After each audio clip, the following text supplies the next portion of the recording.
all of that. The home of the one and only Rich Eisen. The only issue is you need to turn these picks into something. And who are you going to get?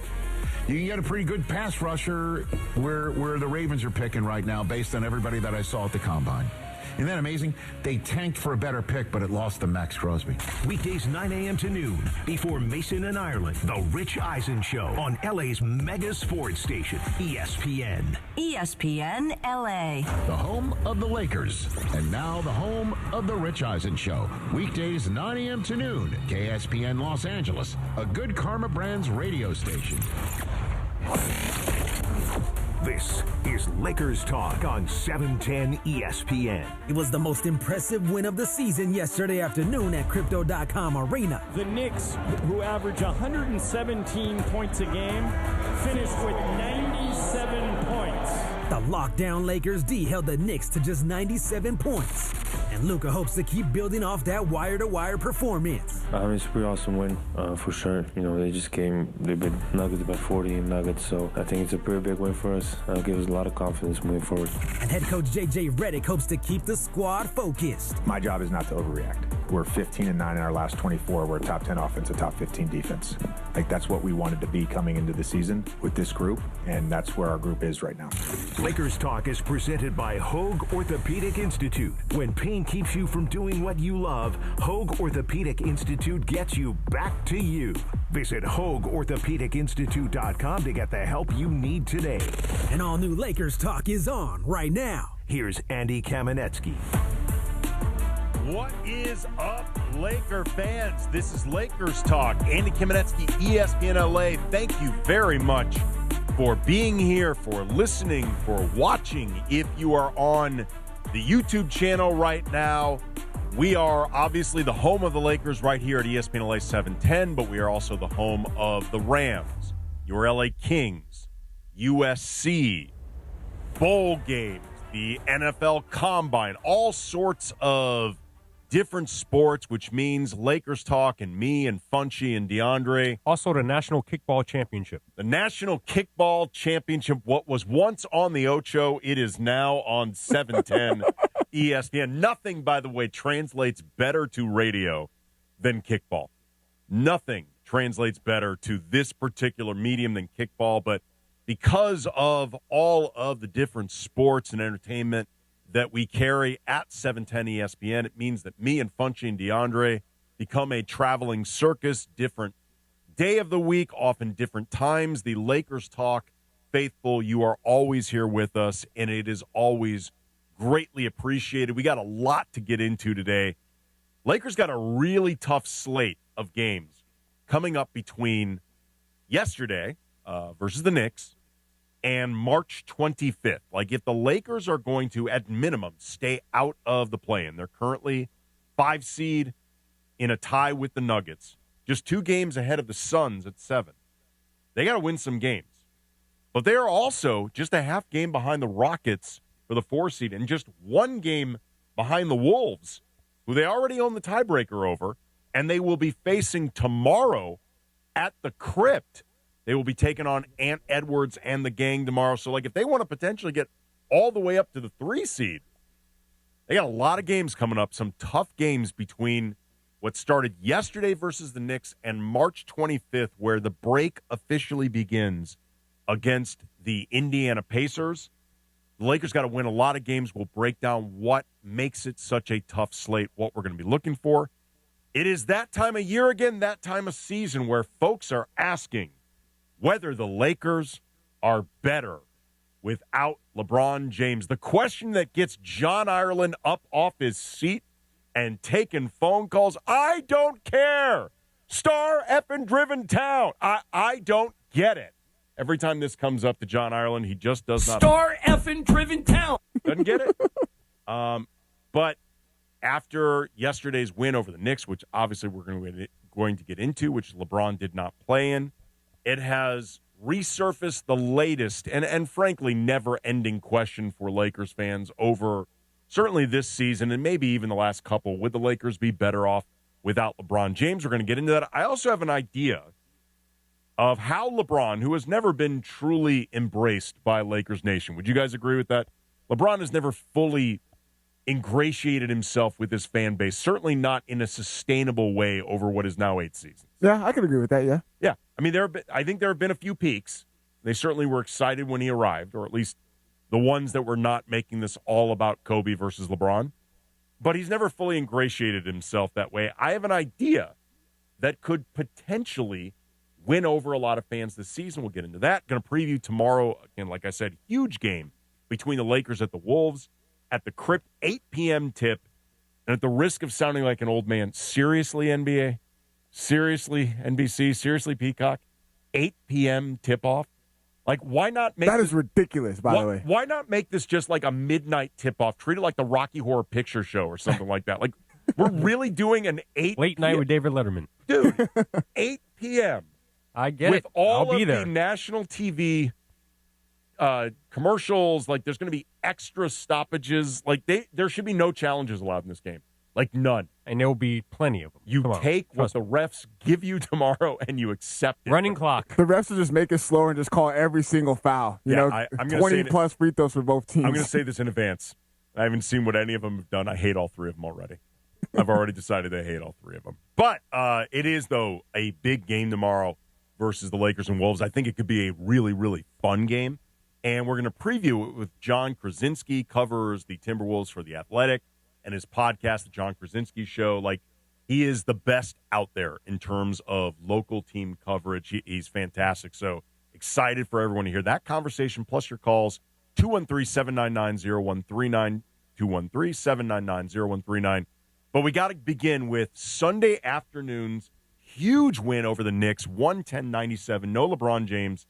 Still dealing with the effects of that hard fall against the Nuggets, left elbow contusion. We're going to talk about this later on, though.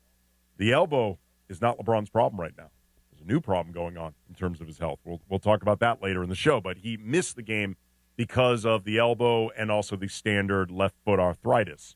And this was there's no word yet whether or not he'll be available tomorrow against the Wolves. But he was at practice. He watched film, didn't take part in anything, although it was not, I think, a particularly strenuous practice. But the Lakers were shorthanded against a quality Knicks team. We've all talked about all season the Lakers' lack of success against teams above 500, which certainly the Knicks qualify as. They're currently the 3 seed in the East. And wire to wire, the Lakers controlled this game from start to finish. They were not behind at any point in this game. They broke it wide open. And then in the fourth quarter, when the offense actually stalled out and the Knicks started making a few pushes, they managed to hold New York off through the way that they actually broke this game open and the tone that they set, and something we have not said much this season. It was their defense, man. Their defense in this game, from the opening tip to the final buzzer, was awesome. Like, awesome. And it was awesome in a way where all 10 players who stepped on the court, I don't think any of them was a weak link in this game. I don't think any of the 10 players who were in the rotation against the Knicks stood out as we got to cover for that guy, or we got to work around this guy. From just top to bottom, all 10 guys played a role in holding this Knicks team that averaged 117 heading into the game to 97, forcing them into some really difficult shots throughout the game. They were disruptive. They created turnovers. They created points off the turnovers. They scored 21 points off the Knicks turnovers in this game. And that, more than, I thought, DeAndre, anything else in this game. Like, we can talk about Luka had a brilliant offensive game. Austin Reeves we'll get into. This was the best game he's had offensively in a while. Like, Rui Hachimura had a good game off the bench. Luke Kennard, good game off the bench scoring. But more than anything else, it was the defense and how hard they played for 48 total minutes that I think ultimately allowed them to win this game. I mean, right from the start, they're matching their energy on that end of the floor. That's a good sign for this Lakers team. But also, I think what we should really talk about is how they're actually being able to rotate correctly on the help side of the defense. I mean, Marcus Smart taking charges, Austin Reeves taking charges, and even Luka Doncic even taking charges. That's just a testament to the Lakers being on the right rotation side of the defensive end of the floor. Honestly, man, the last couple weeks, I think Luka's defense has been pretty good. Like, I'm not going to say it's brilliant. I'm not going to say it's like first team all NBA defense. I'm not looking for that from Luka. I'm looking for solid enough not to be a problem. And the last couple of weeks, I actually think Luka's defense has been fairly good. Against the Knicks, Luka, like everybody else, was very good. You talk about the charges drawn. Like, the Lakers in this game, like Marcus Smart stood out here, but there were other guys as well, did a really good job drawing fouls against important Knicks, like Mikal Bridges or Josh Hart or other guys across the roster picked up key fouls that the Lakers drew against them. Like, the effort in this game, like DeAndre Ayton, his defense, I thought at the start of this game, like, I think Marcus Smart did more than anybody else in terms of, like, maintaining the tone and the physicality and the energy and, like, that ethos. But I actually thought the defensive tone of the game, and I know he's not your dude. I know he is not your guy, DeAndre Hawkins. Not a fan of DeAndre Ayton. But in this game, I thought particularly in the first quarter, Ayton's defense was really good. And I give credit where credit's due. He came out right from the jump, and he had energy. He provided a lot of effort, especially on the defensive end of the floor. I give credit where credit's due. I just want this to be sustainable, be able to have this at a consistent rate. I know that could be a lot to ask for when it comes to DeAndre Ayton, but a good step to the right direction as far as him providing a lot more and not necessarily having the ball in his hands to be effective. You know, my brother, Brian, my co-host on my unnamed podcast, he has a theory about DeAndre Ayton over the last couple games that I think is interesting, and I wasn't able to get to practice today. They practice in El Segundo, because I'd like to ask JJ about this in a very diplomatic way. But he has a theory that Ayton's minutes the last couple of games have gone down, like even in games where he's played well, like Sunday against the Knicks, in part to allow DeAndre to just play super hard for like low 20s minutes. And like they're telling him, you're not being benched. Like if you're being benched, we will tell you you did something wrong. But we are actually trying to allow you to just play super hard for like 20 to 25 minutes. Just go balls out. And we promise if you do that, you're doing your job. It's the little things, though, too. Like, if he just runs the floor, he can get layups. He literally can get 6 straight. He literally can get 6 to 8 points just by running the rim. And, again, all we ask is if he can just do that at a consistent rate. Yeah, absolutely. I mean, and this was a really good game for him. I thought Rui was really good on both ends. Jared Vanderbilt, who I don't know if he's creeping back into the rotation because he's back in the rotation or because LeBron has missed the last couple of games and Maxi Kleber was unavailable for one of them, so they were lacking front court size. But I thought he played very well against the Knicks. I've made it very clear all season. I think Vando should be in the rotation. But coming up, how can the Lakers use what happened on Sunday as proof of concept moving forward during this, again, really difficult stretch of games? I will offer one piece of it that is mandatory. Coming up next, 213-799-0139. If you want to weigh in, 213-799-0139. Again, reminder, John Krasinski joining at 7:30 to preview tomorrow's games against the Wolves. Lakers Talk, Andy Kamenetzky, 710 ESPN. Purple and gold-blooded. The Lake Show play here. Tomorrow, after 2 straight wins at home, the purple and gold are looking to make it 3 as the TWolves come to town. Got it to Rui, now to Luka, three-pointer, good, and Luka delivers the final blow. Lakers battle the Minnesota Timberwolves at Crypto.com Arena. Coverage begins tomorrow night at 6:30 p.m. Every dribble, every dunk. This is the home of the Lakers. 710 ESPN and the ESPN LA app. Hey, everybody, it's Cappy here to talk to you about Prize Picks. And, of course, I want to remind you, first and foremost, download the Prize Picks app today. Use my code Cappy. Get $50 in lineups when you play your first $5 in lineups. That's code Cappy to get $50 in lineups when you play your first $5 lineup. So, listen, here's the thing. Right now, basketball season, you got to shoot your shot, man. Prize Picks, you get $50 instantly in lineups when you play your first $5. Come on, that's $50. They make every dunk, every dime, every board that much more exciting. I'm literally following the game while I'm on the Prize Picks app, and it's so easy to play. You just pick more or less on 2 to 6 player stat projections. If you get them right, you're cashing in. Now, I like a little flex play because you don't have to get everything right to still win. But on the other hand, the power play, you got a much bigger shot. Prize Picks is a great way to put your takes to the test. So download the Prize Picks app, use my code CAPPY, K-A-P-P-Y, to get $50 in lineups when you play your first $5 lineup. That's code CAPPY to get $50 in lineups after you play your first $5 lineup. Prize Picks, it's good to be right. Valvoline Instant Oil Change, home of the 15-minute drive-through oil change, is a proud sponsor of your ESPN LA Lakers radio network. For over 30 years, Valvoline Instant Oil Change has provided quick, convenient maintenance services for busy people like you. Oil changes, tire rotations, transmission care, and more. Drive in to your neighborhood Valvoline and let the expert technicians make sure your ride is in peak performance in about 15 minutes. Visit SoCalOilChange.com for locations and game-winning coupons. I'm Boomer Esiason. My mom died from cancer. She was only 37 years old. She didn't have life insurance, and that was devastating for my family. That's why having life insurance is so important to me. Ethos makes it fast and easy. Get a quote in seconds, apply in minutes, and get same-day coverage. You can get up to $3 million in coverage with no medical exam. Get your free quote at ethos.com/play. That's ethos.com/play. Paid spokesperson. Time spent on application may vary. Online health questions required.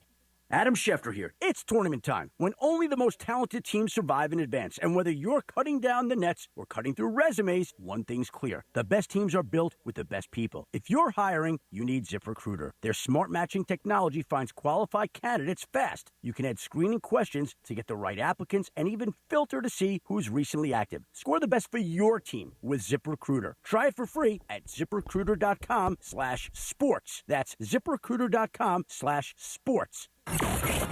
710 ESPN. The radio home of the purple and gold and the home of Lakers talk. Lakers win it 110-97 in the best defensive game the Lakers have played in a long time. The Lakers picked up their second straight win at home, and Austin Reeves likes to... You want me to take a couple of these? Okay. In the right direction. They're a really good team. They told me out there that they average 117 to hold a team to 97 points. That caliber. I'm very concerned about Robbie. We have not heard from her in a while. Become to enjoy to do on the defensive end. Lakers Talk is presented by Hoag Orthopedic Institute. When pain keeps you from doing what you love, Hoag Orthopedic Institute gets you back to you. Visit HoagOrthopedicInstitute.com to get the help you need today. More Lakers Talk with Andy Kamenetzky rolls on. Nasty. Hey, listen to the man. Lakers Talk, Andy Kamenetzky, ESPN LA 710. Reminder, in about 15 minutes, we'll be joined by John Krasinski from The Athletic. He covers the Wolves. Incredible coverage. He knows the team extremely well, so excited to preview and break down tomorrow's game. Little James Brown in the background. Also, the game within the game for this particular show today, this particular episode of Lakers Talk, is the battle against the head cold. Because I am dealing with a head cold or something along those lines, and so is Funchy. Funchy is also dealing with something like this. I actually had to come in early for you to do something, and I was passed out. Yes. I was passed out from the meds. DeAndre, how you feeling? I feel great. You feel good? Ask him tomorrow. Yes. Ask him tomorrow. Now I'm worried I got DeAndre sick. I know, me too. I'm worried I got... I mean, you spent more time directly around him, Funchy, so if someone got him sick, it's I'm probably just hoping you. it's allergies because there was a lot of winds this weekend, and I have I think allergies. it could very well be allergies. I don't feel sick. I do not feel sick at all. Just from the neck up, it feels like my head weighs like 40 extra pounds. That's exactly how I feel, yeah, too. it's just uncomfortable. I do not feel sick at all. I've had an appetite, like all of that stuff. But anyway, that's the game within the game. Mentioned before, there's an element of what we saw against the Knicks, the 110-97 win yesterday afternoon. Lakers' very decisive win over a team above 500, which has been one of their bugaboos all season, their lack of success against the best teams. And there's the question of how much of this can be replicated and how much of this has to do with LeBron specifically moving forward, which we're definitely going to talk about.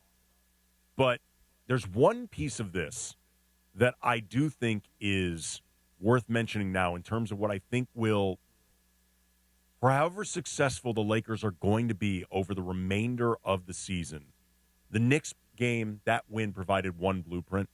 They have to be a team that plays with maximum effort for 48 minutes. Like, they have to. And I know all teams are supposed to play with high effort.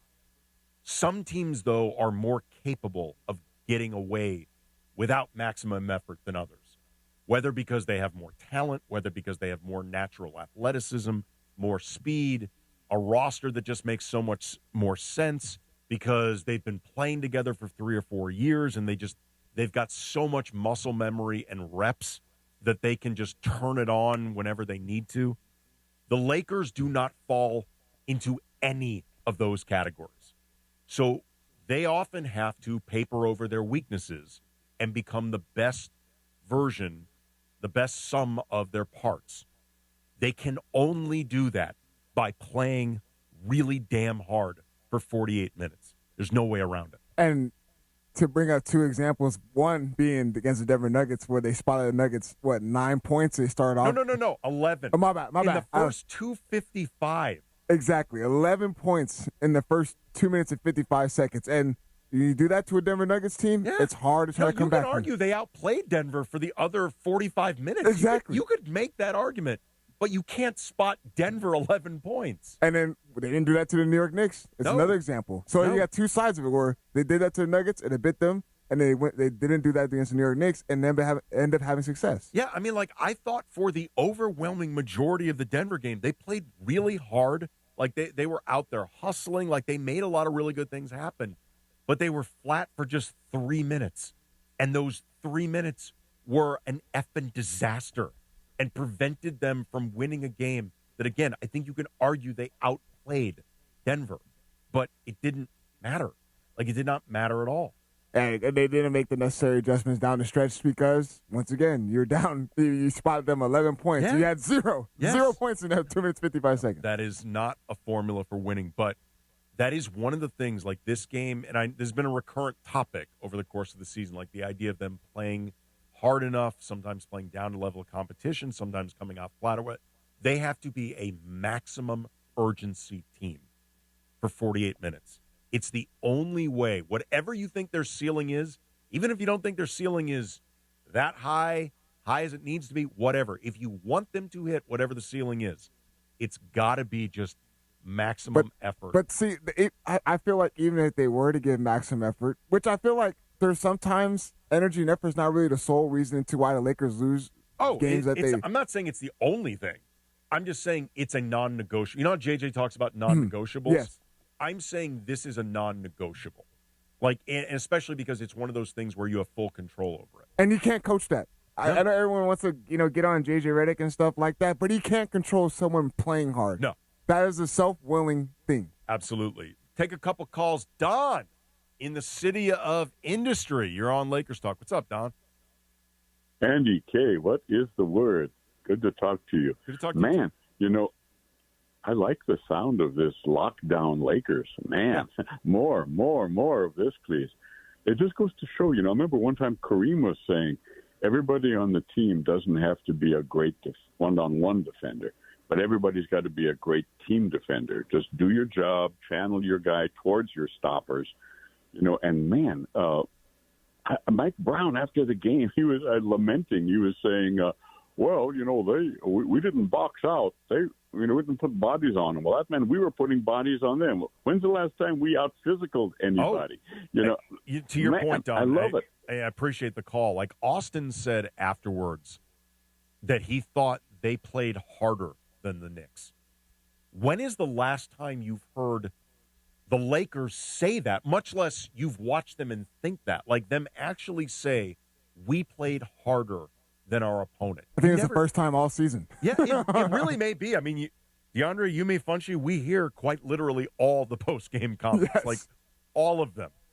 I don't remember the last time I've heard them say, not just we played hard, we played harder than them.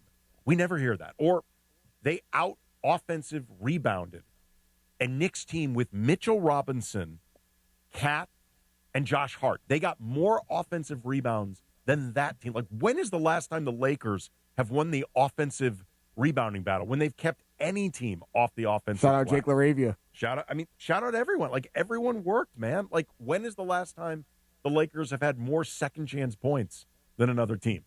Like, these are all effort plays. And like the effort was fully on display against the Knicks. And I'm not trying to make it all come down to, as long as you just play hard for 48 minutes, you'll win. Like, no, there's other elements. There's execution, rotation, schemes, like all sorts of stuff. But I'm just saying, for the Lakers, because they are lacking in certain other areas, they cannot reach their maximum ceiling, particularly against teams that are good, without playing that hard for damn near 48 minutes. It's kind of a non-negotiable.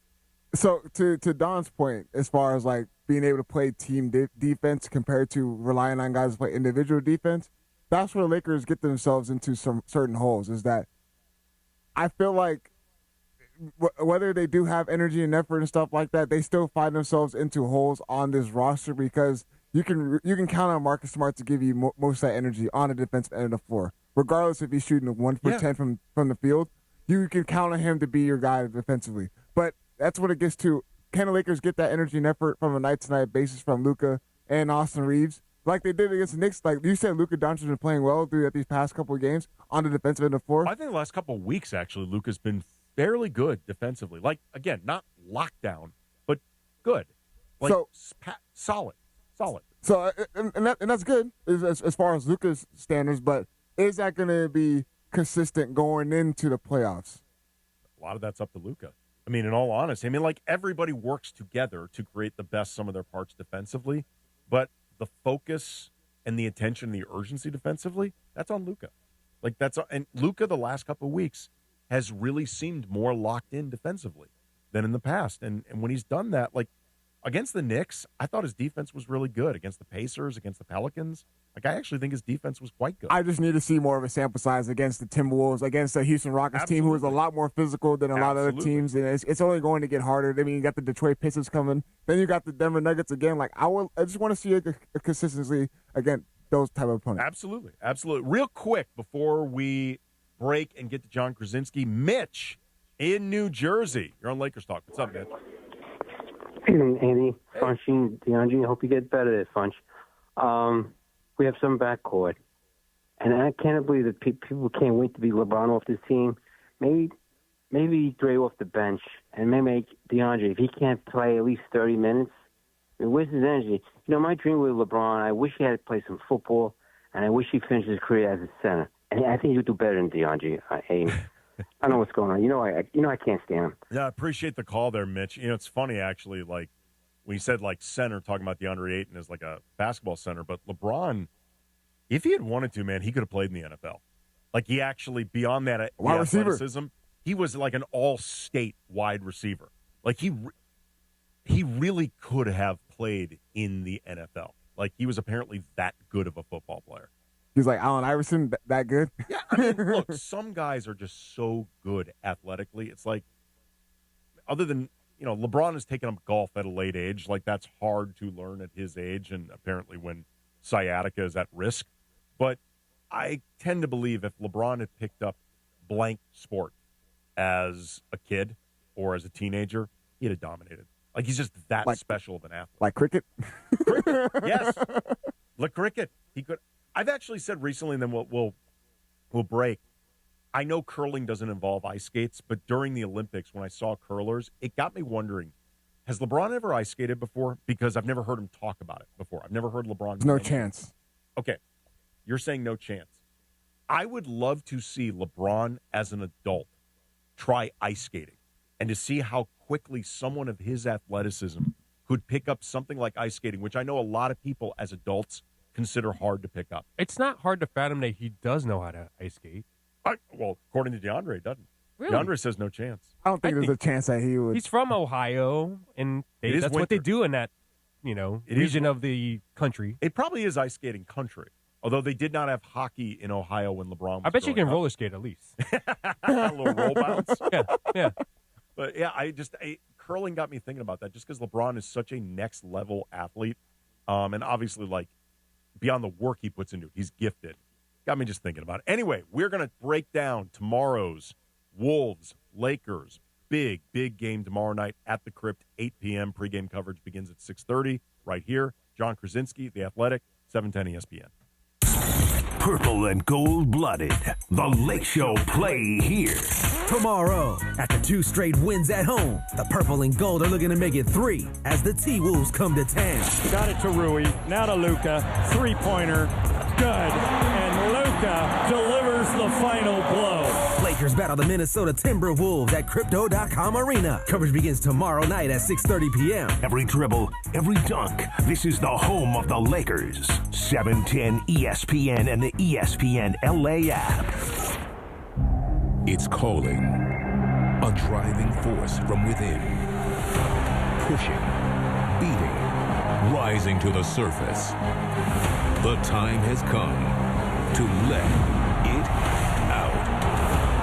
And ignite the flame that sparks revolution. AEW Revolution. Live Sunday, March 15th from Crypto.com Arena in Los Angeles. Tickets on sale now at AEWTIX.com. Why do we grill to order at Waba Grill? Because it's just better for you. Our Asian-inspired menu has high-quality proteins that are healthier for you. Like hormone-free chicken, ribeye steak, wild-caught salmon, and shrimp.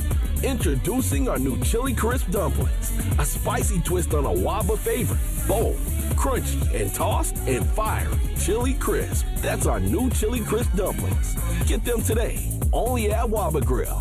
It's for you.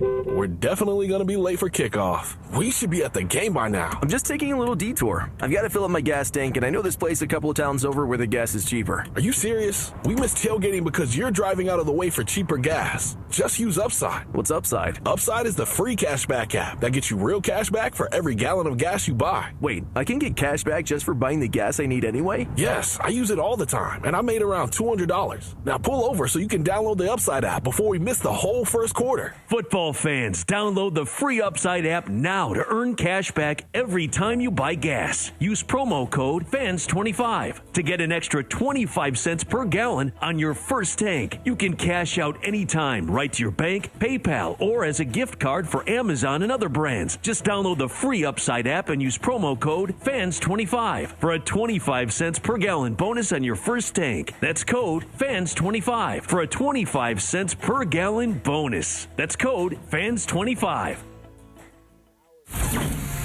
More Lakers talk with Andy Kamenetzky rolls on. The Lake Show pulled off another win at home after a quick turnaround.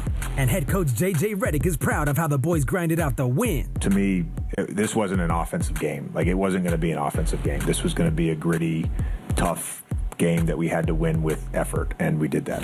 Lakers Talk is presented by Hoag Orthopedic Institute. When pain keeps you from doing what you love, Hoag Orthopedic Institute gets you back to you. Visit HoagOrthopedicInstitute.com to get the help you need today. And all new Lakers Talk is on right now. Back to Andy Kamenetzky.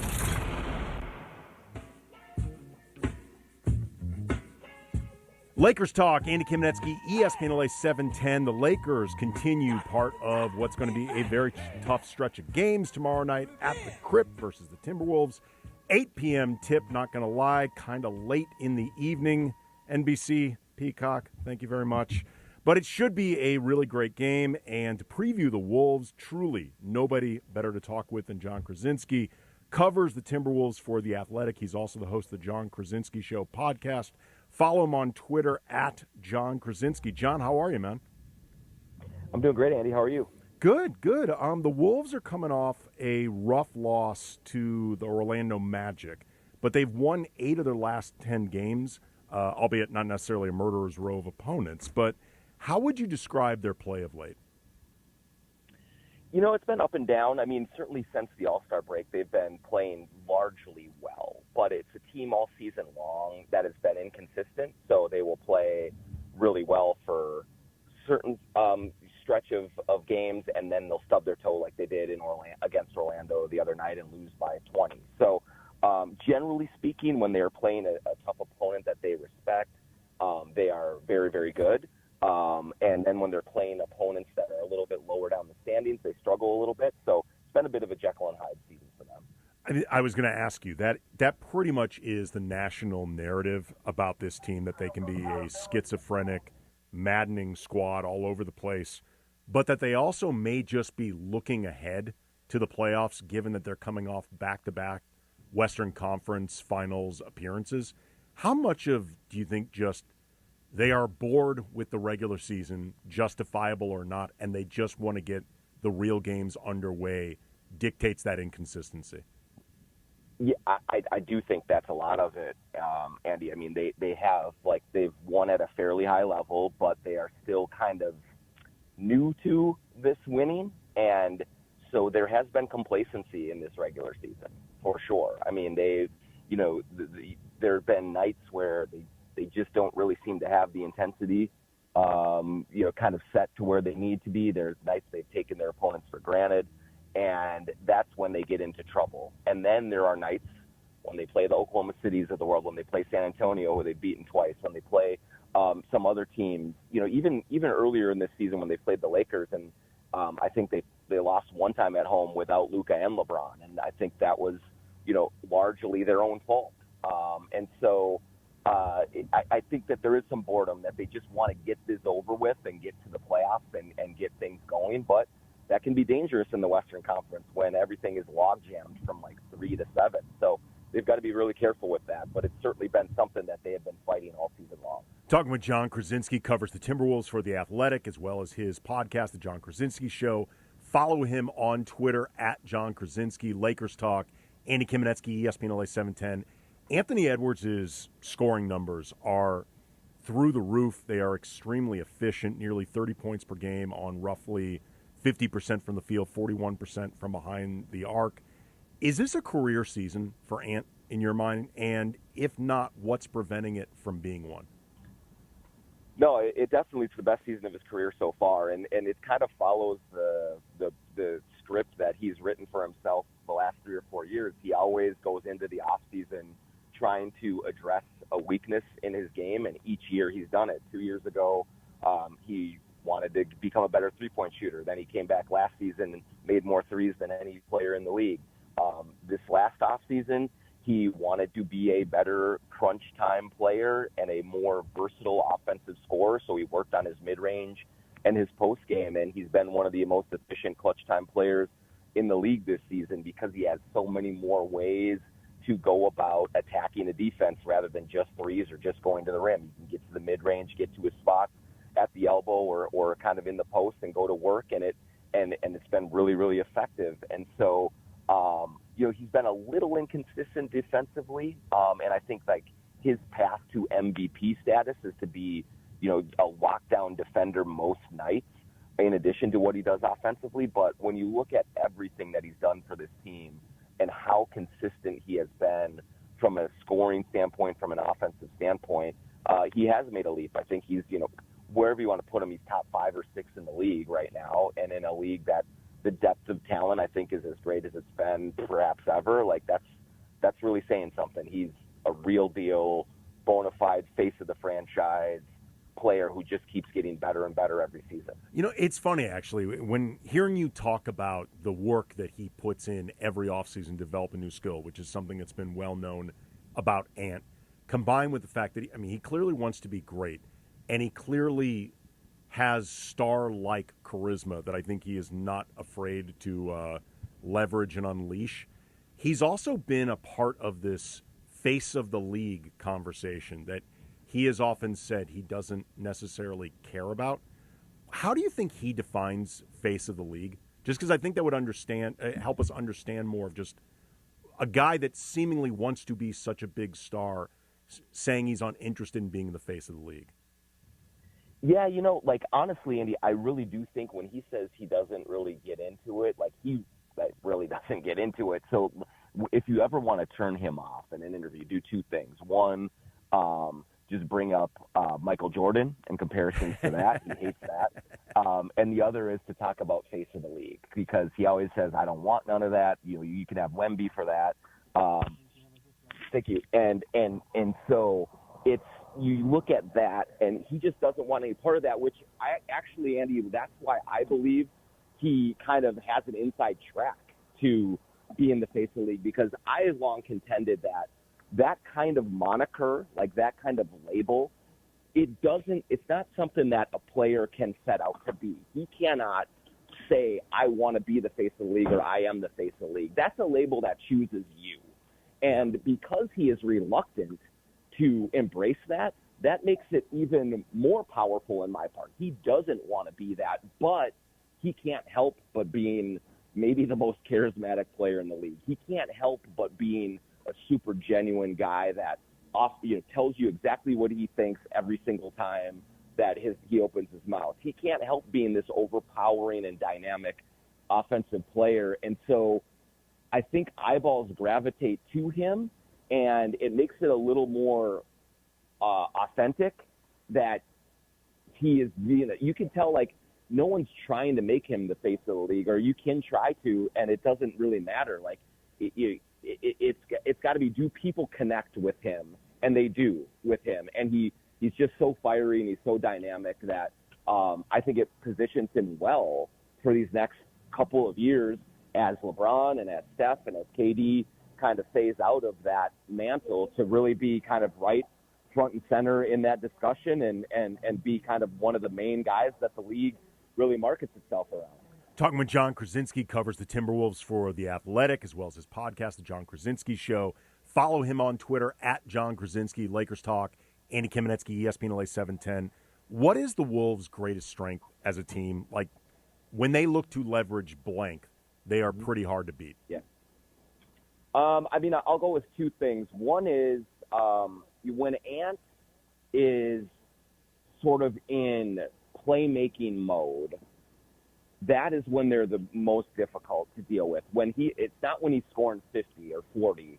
It's when he's scoring 29 and he has either 7 or 8 assists or he has a bunch of hockey assists to get others involved. That's kind of when they're at their most difficult to handle. And that leads me to, like, the bottom line question, or the bottom line answer to your question is, what is their greatest strength? It's talent. Like, 1 through 7, find me, like, more than 2 other teams that are more talented individually 1 through 7 than the Timberwolves. There just are very few out there.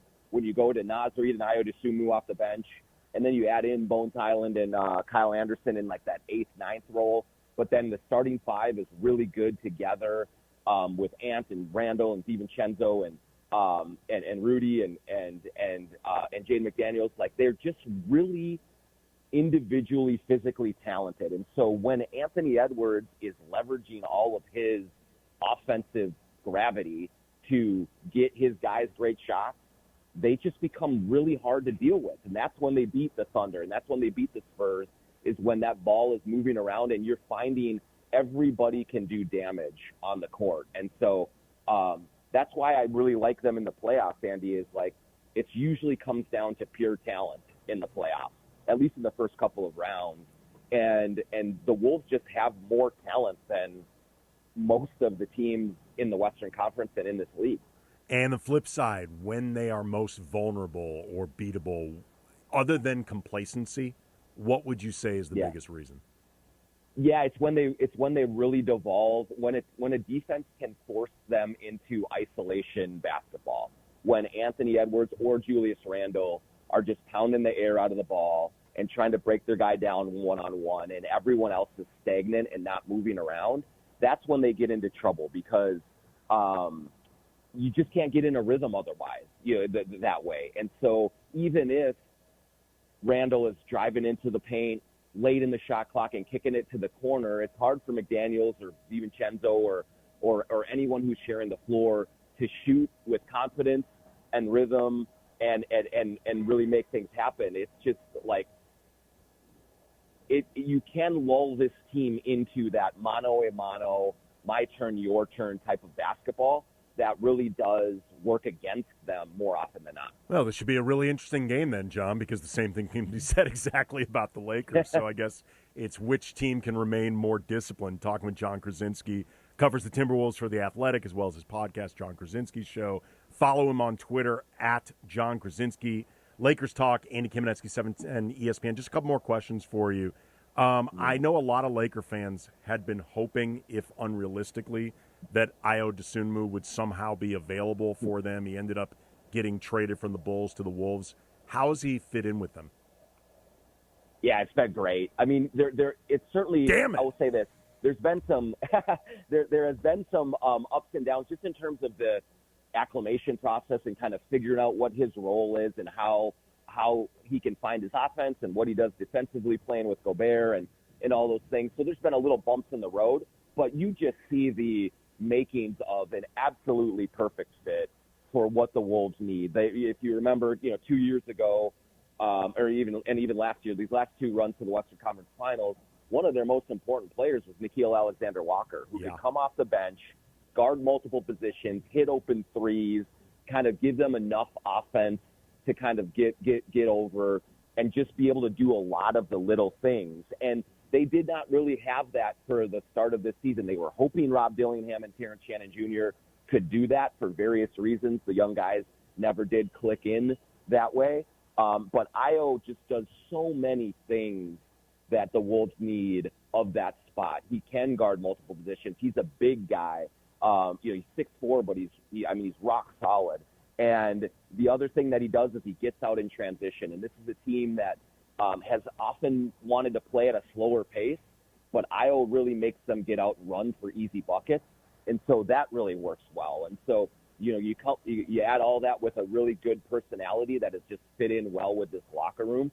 And I really don't think that there was any other player available on the trade market for Tim Connolly to go get that fits better. So they're just over the moon about what Ayo brings to the table here. And I think it'll only get better over these last 19 games or so as they're getting into the playoffs and he gets more comfortable with them and they get more comfortable with him. And then last question for you, how do you expect the Wolves to approach slowing Luka? They haven't had a lot of success in the past, Andy. I mean, he's had great success against them with Dallas and even with the Lakers as well. He's just one of those unstoppable forces. I do think kind of similar to Jokic, I think that they will be okay-ish with Luka scoring on his own, with him putting up 35, 40 points. But they don't want him to be getting DeAndre Ayton involved, to be getting Austin Reeves involved, to be like really orchestrating. And so if they can turn him into just a scorer and limit the other guys around him, I would say that is probably their best bet, but that's always easier said than done with him. He's such a terrific player. But that would be my guess is that they'll try to get a little physical with him, maybe get him a little riled up at the referees and distract him a little bit. And then also just try and make him say, all right, if you're going to beat us scoring 50, like we'll shake your hand, but we don't want Ayton and Reeves and if LeBron plays and all these others to beat us that way. He is John Krasinski. He covers the Timberwolves for The Athletic as well as his podcast, The John Krasinski Show. Follow him on Twitter at John Krasinski. You will not find any coverage of any team around the league better than John and the Wolves. Really appreciate the time, brother. Thank you. Anytime, Andy. Thanks so much. And coming up, we can react to anything John said about this coming matchup with the Timberwolves, 213-799-0139. Get into the question about the Lakers. Are they better with LeBron or without? All that coming up. Lakers talk. Andy Kamenetzky, 710 ESPN. Purple and gold-blooded. The Lake Show play here. Tomorrow, after 2 straight wins at home, the Purple and Gold are looking to make it 3 as the TWolves come to town. Got it to Rui, now to Luka, three-pointer, good, and Luka delivers the final blow. Lakers battle the Minnesota Timberwolves at Crypto.com Arena. Coverage begins tomorrow night at 6:30 p.m. Every dribble, every dunk. This is the home of the Lakers. 710 ESPN and the ESPN LA app. Hello, it's James Worthy here. Do you manage your body well? I know with all my years of wear and tear, I have to, and I do it with IceBod Active Wearable Cryotherapy. I just put on my compression wear with the pockets that fit rubbery ice-cold gel packs and chill all my problems away. I can wear it under my clothes and go. I'm such a believer of their wearable cryo that I became an owner of the company. Try it and you will thank me. Get yours at icebodactive.com. Prizes, flyaways, even Cash money. You want it? We've got it. Find a list of all contests and official rules by visiting ESPNLAcontests.com. That's ESPNLAcontests.com. Have you heard the refinancing rule of thumb that says you have to drop your rate at least 0.5% to refi because it'll take several years of savings to recoup the closing costs for a refi? The Loan Exchange says the rule is nonsense. With a Loan Exchange free closer, you can lower your rate without paying any cost whatsoever. That's right, lower your rate with no cost and your balance doesn't go up. You start saving on the first day you have the loan and every day thereafter. If you decide to move next year or rates drop further, you can exchange that loan for another without losing a dollar that was tied up in closing costs. Today's 30-year fixed-free closer rate in APR is 5.625%. So if your current mortgage rate is higher than 5.625%, give the Loan Exchange a call at 855-752-9944 or log on to theloanexchange.com. It won't cost you a thing. NMLS 1637539. Loan subject to credit approval. See website for licensing information, loan terms and conditions. Equal housing lender. Call 855-752-9944 or visit theloanexchange.com. You never know what you're going to get when you wake up with Sedano and Cap. Yeah, I used to bump this on my Civic when I was in high school. Oh, really? Yeah. When you had that Civic? Yeah. I got the 210 subs in the back of the trunk. Really? You know, it made everything rattle. Yeah. And you pull up to little subwoofer action. Yeah. Pull up to a red light. Guy like me is sitting next to you, and I got to close my windows because your windows are down, and you are just, it's loud. Oh, yeah. And I'm like, come on, man. What the hell, bro? It's the morning show with Sedano and Cap. Weekdays starting at 7 a.m. on ESPN LA. This is Lakers Talk with Andy Kamenetzky. Lakers Talk is presented by Hoag Orthopedic Institute. When pain keeps you from doing what you love, Hoag Orthopedic Institute gets you back to you. Visit HoagOrthopedicInstitute.com to get the help you need today. Now back to Lakers Talk with Andy Kamenetzky.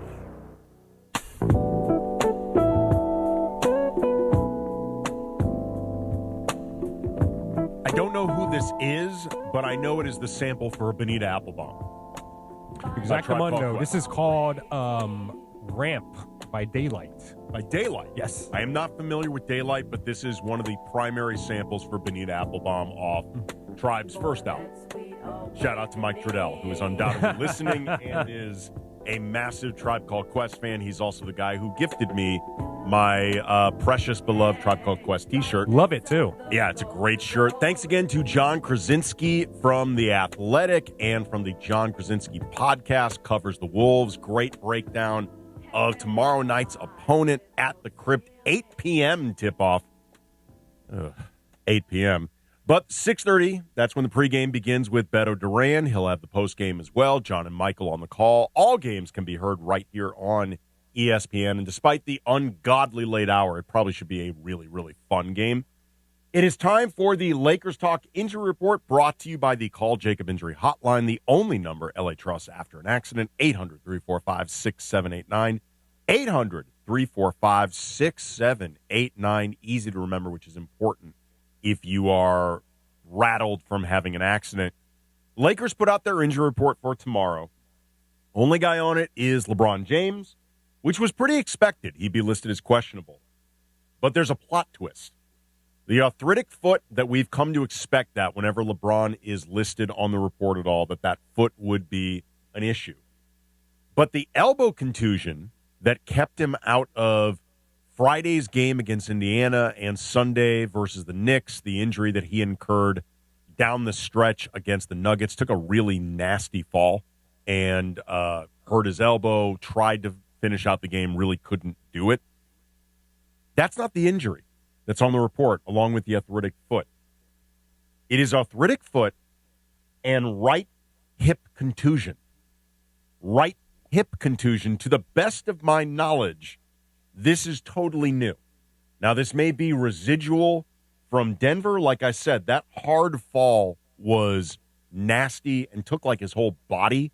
So maybe this is a residual layover from that fall. Maybe this is something new. Like LeBron just woke up and his hip was hurting, like old people's hips hurt. Maybe he just needs another day of rest. I don't know.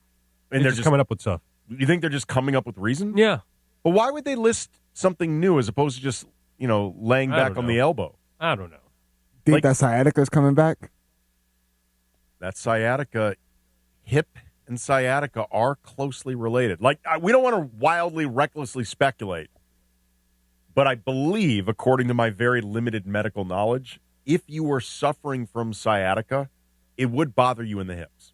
Again, I do not have any medical knowledge, but from all of the sciatica knowledge that I have, which was only obtained after learning about LeBron's sciatica and then trying to Google it and figure out what was going on, maybe it's something new. Maybe they're varying injuries. I don't know. I mean, this is the follies and the unknowns that come with LeBron being 41, season 23, all the mileage. You never know what may organically popped up. You never know. By the way, AK, I have a question for you from the YouTube chat. Sure. Peter wants to know is that a cardigan that you are wearing? It is a cardigan. As a matter of fact, it is a gray cardigan that I believe was a gift from my mother-in-law, either for my birthday or maybe Christmas, something like that. But I happen to be fond of this cardigan. Thank you very much. It's nice. I like it. Mom-in-law gives you the best gifts, huh? She has on occasion. Yeah. Yes, she has on occasion. Yeah, my mom-in-law gave me a nice jacket over Christmas. I haven't even worn it yet. Well, the best gift that my mother-in-law ever gave me was she insisted unprompted that I looked like Jason Statham. Like, she brought it up. I was like, this is the best we've ever been in our relationship. This is the most solid my mother-in-law and I have ever been on in the now about 20 years that I've either been dating or married to her daughter, when she unprompted said that I resembled Jason Statham. By the way, no one's complimenting you on your Peppa Pig shirt as well. Oh, cowards. They don't want to admit that they love the Peppa Pig, but I sport Peppa. I proudly wear the Peppa. Solomon in Lake Balboa. You're on Lakers Talk. What's up, Solomon? Hey, I'm good, Andy. So nice being on your show. Thank you. I am so grateful that you brought up at the end of the Denver game that LeBron, technically speaking, and for the win, should not have gone back in that lineup.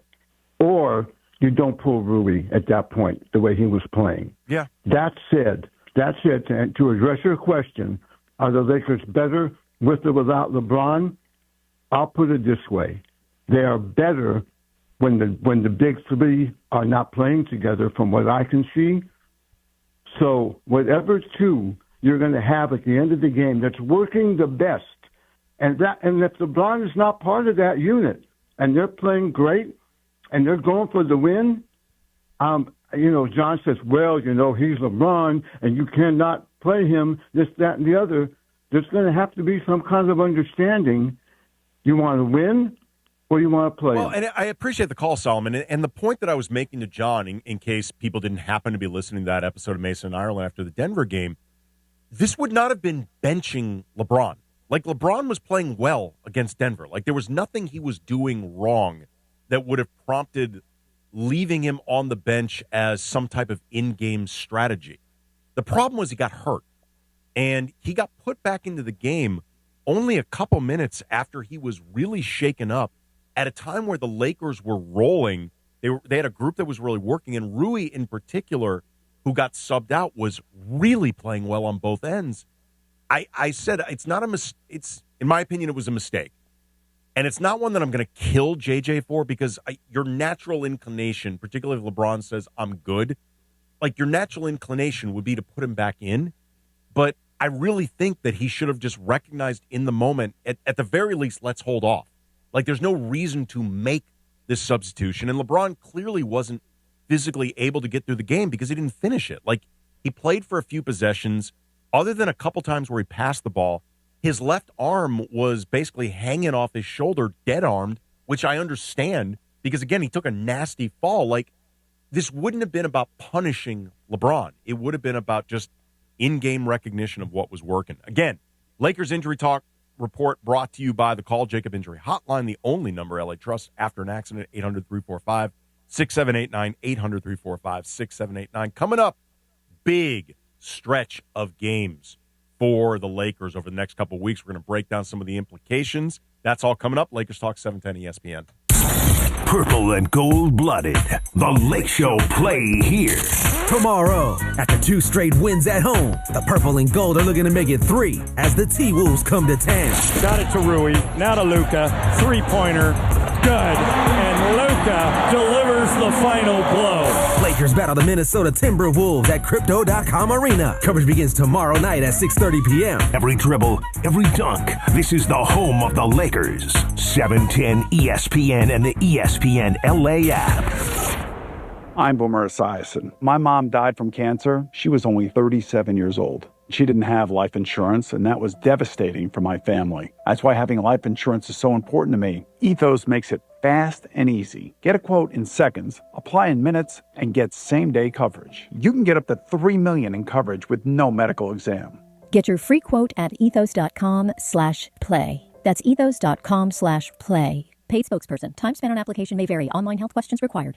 Adam Schefter here. It's tournament time, when only the most talented teams survive in advance. And whether you're cutting down the nets or cutting through resumes, one thing's clear. The best teams are built with the best people. If you're hiring, you need ZipRecruiter. Their smart matching technology finds qualified candidates fast. You can add screening questions to get the right applicants and even filter to see who's recently active. Score the best for your team with ZipRecruiter. Try it for free at ZipRecruiter.com/sports. That's ZipRecruiter.com/sports.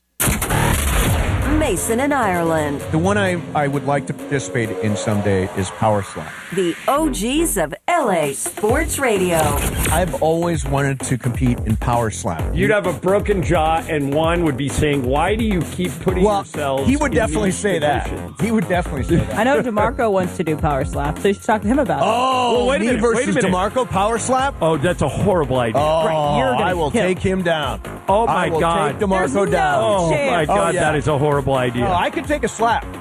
You cannot. He beat would DeMarco. put you in the hospital. No, I could take a slap. I'm telling you. He's an NFL defensive lineman. I am so much tougher than you think I am. Right. He's going down. DeMarco's going down like a bag of He rocks. may not even notice that you slap him. Mason in Ireland, weekdays at noon on 710 ESPN, the all-new ESPN LA app, and live on YouTube. Hi, it's LeBron. The Lakers play here. 710 ESPN. KSPN, Los Angeles. A Good Karma Brands radio station.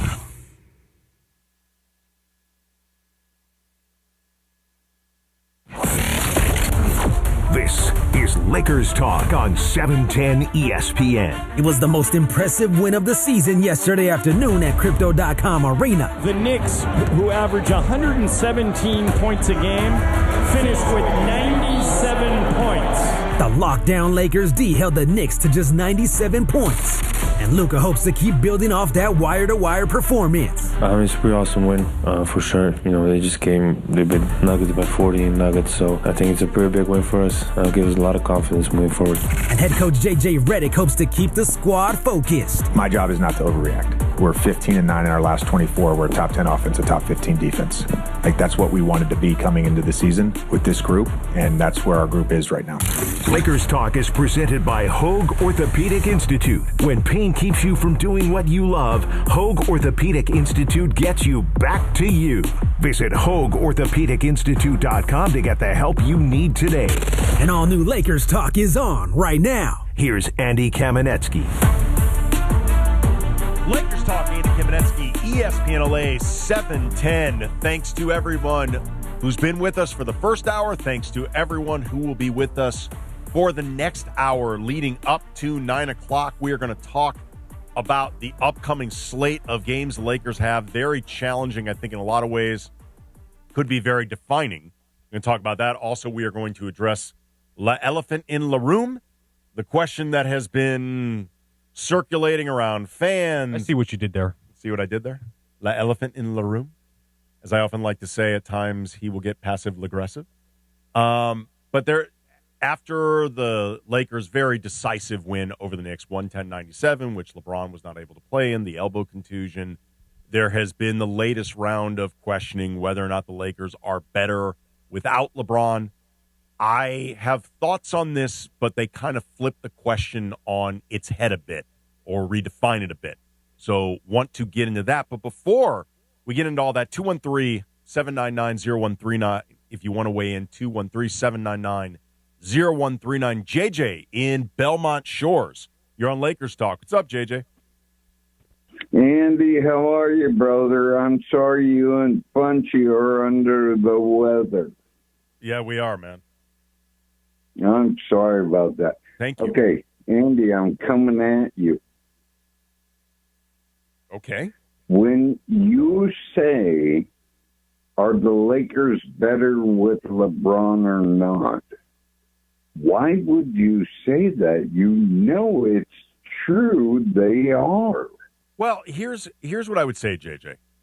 I mean, I don't want to get completely ahead of what I'm eventually going to get into, but I think you can make an argument in either direction. Like, I don't even know if the difference with or without LeBron is definitively that big in either direction. But there is one very, very big difference with LeBron versus without LeBron that I think is beneficial for the Lakers and that I think they do need to figure out. But this is not a talent-heavy team. They're very top-heavy. LeBron has skill sets that the team can benefit from. And he is I agree. He is one of the best players on the team. But there is also the reality that him and Luka and Austin have not been a particularly cohesive mix. They're going to be playing a lot of minutes together. There's no way around it. And that's been a riddle for JJ to solve. So, Andy, you lead into last night with Beto and with Punchy. I love you, baby, Punchy. Okay. When we talked, I said this is either a preview of next year with Kennard and everybody busting ass. Oh, I'm sorry. And or LeBron, Luka, Austin coming at the finals and just blowing everyone away. What do you think about that, Andy? Rock 'em. That's right, JJ. I don't know. We're going to get into coming up the question about LeBron, which I think is an interesting question that I'm not sure everyone is looking at it entirely the right way. Like, I don't think it is simply a black versus white, better versus worse, A or B thing. But we're going to get into that coming up next. But before then, starting yesterday against the Knicks, again, Lakers 110-97 win, one of their best wins of the season, and I would argue their best defensive win of the year. You know, I hate New York fans, too. Why? I don't know. They just take over Crypto.com Arena and with their Knicks jersey. Are you saying they're the NBA versions of Niners fans over kind at of, kind of, yeah. I mean, look, Timothy Chalamet with there? their New York stuff, and you know. Well, it depends on where Chalamet. New York, hey, I'm walking here. Yeah. I'm walking give here. me a slice of pizza here. You sound like an Andrew Dice impersonator. Like somebody who impersonates somebody who's paid. Oh. You know what's so fun? I did not expect for us to get sidetracked on Andrew Dice Clay talk, yet here we are.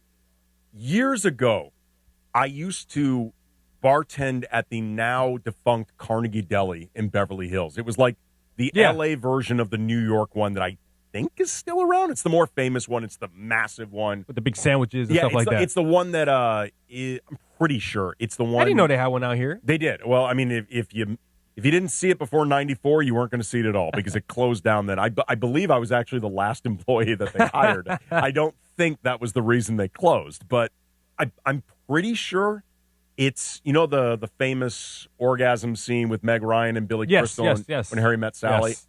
I think that's Carnegie Deli. I think it's either Carnegie or Stages.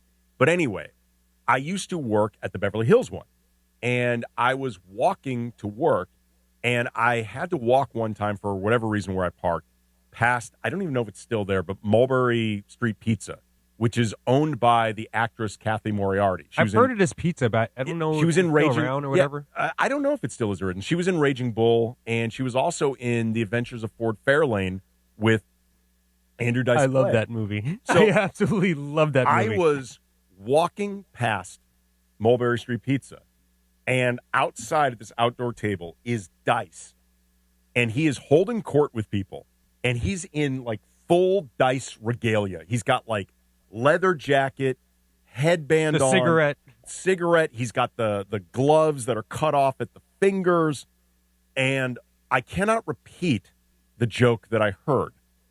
But as I'm walking past, I hear him say this joke, very, very Dice joke, and end it with the, oh! And I'm like, oh my God, is this really him?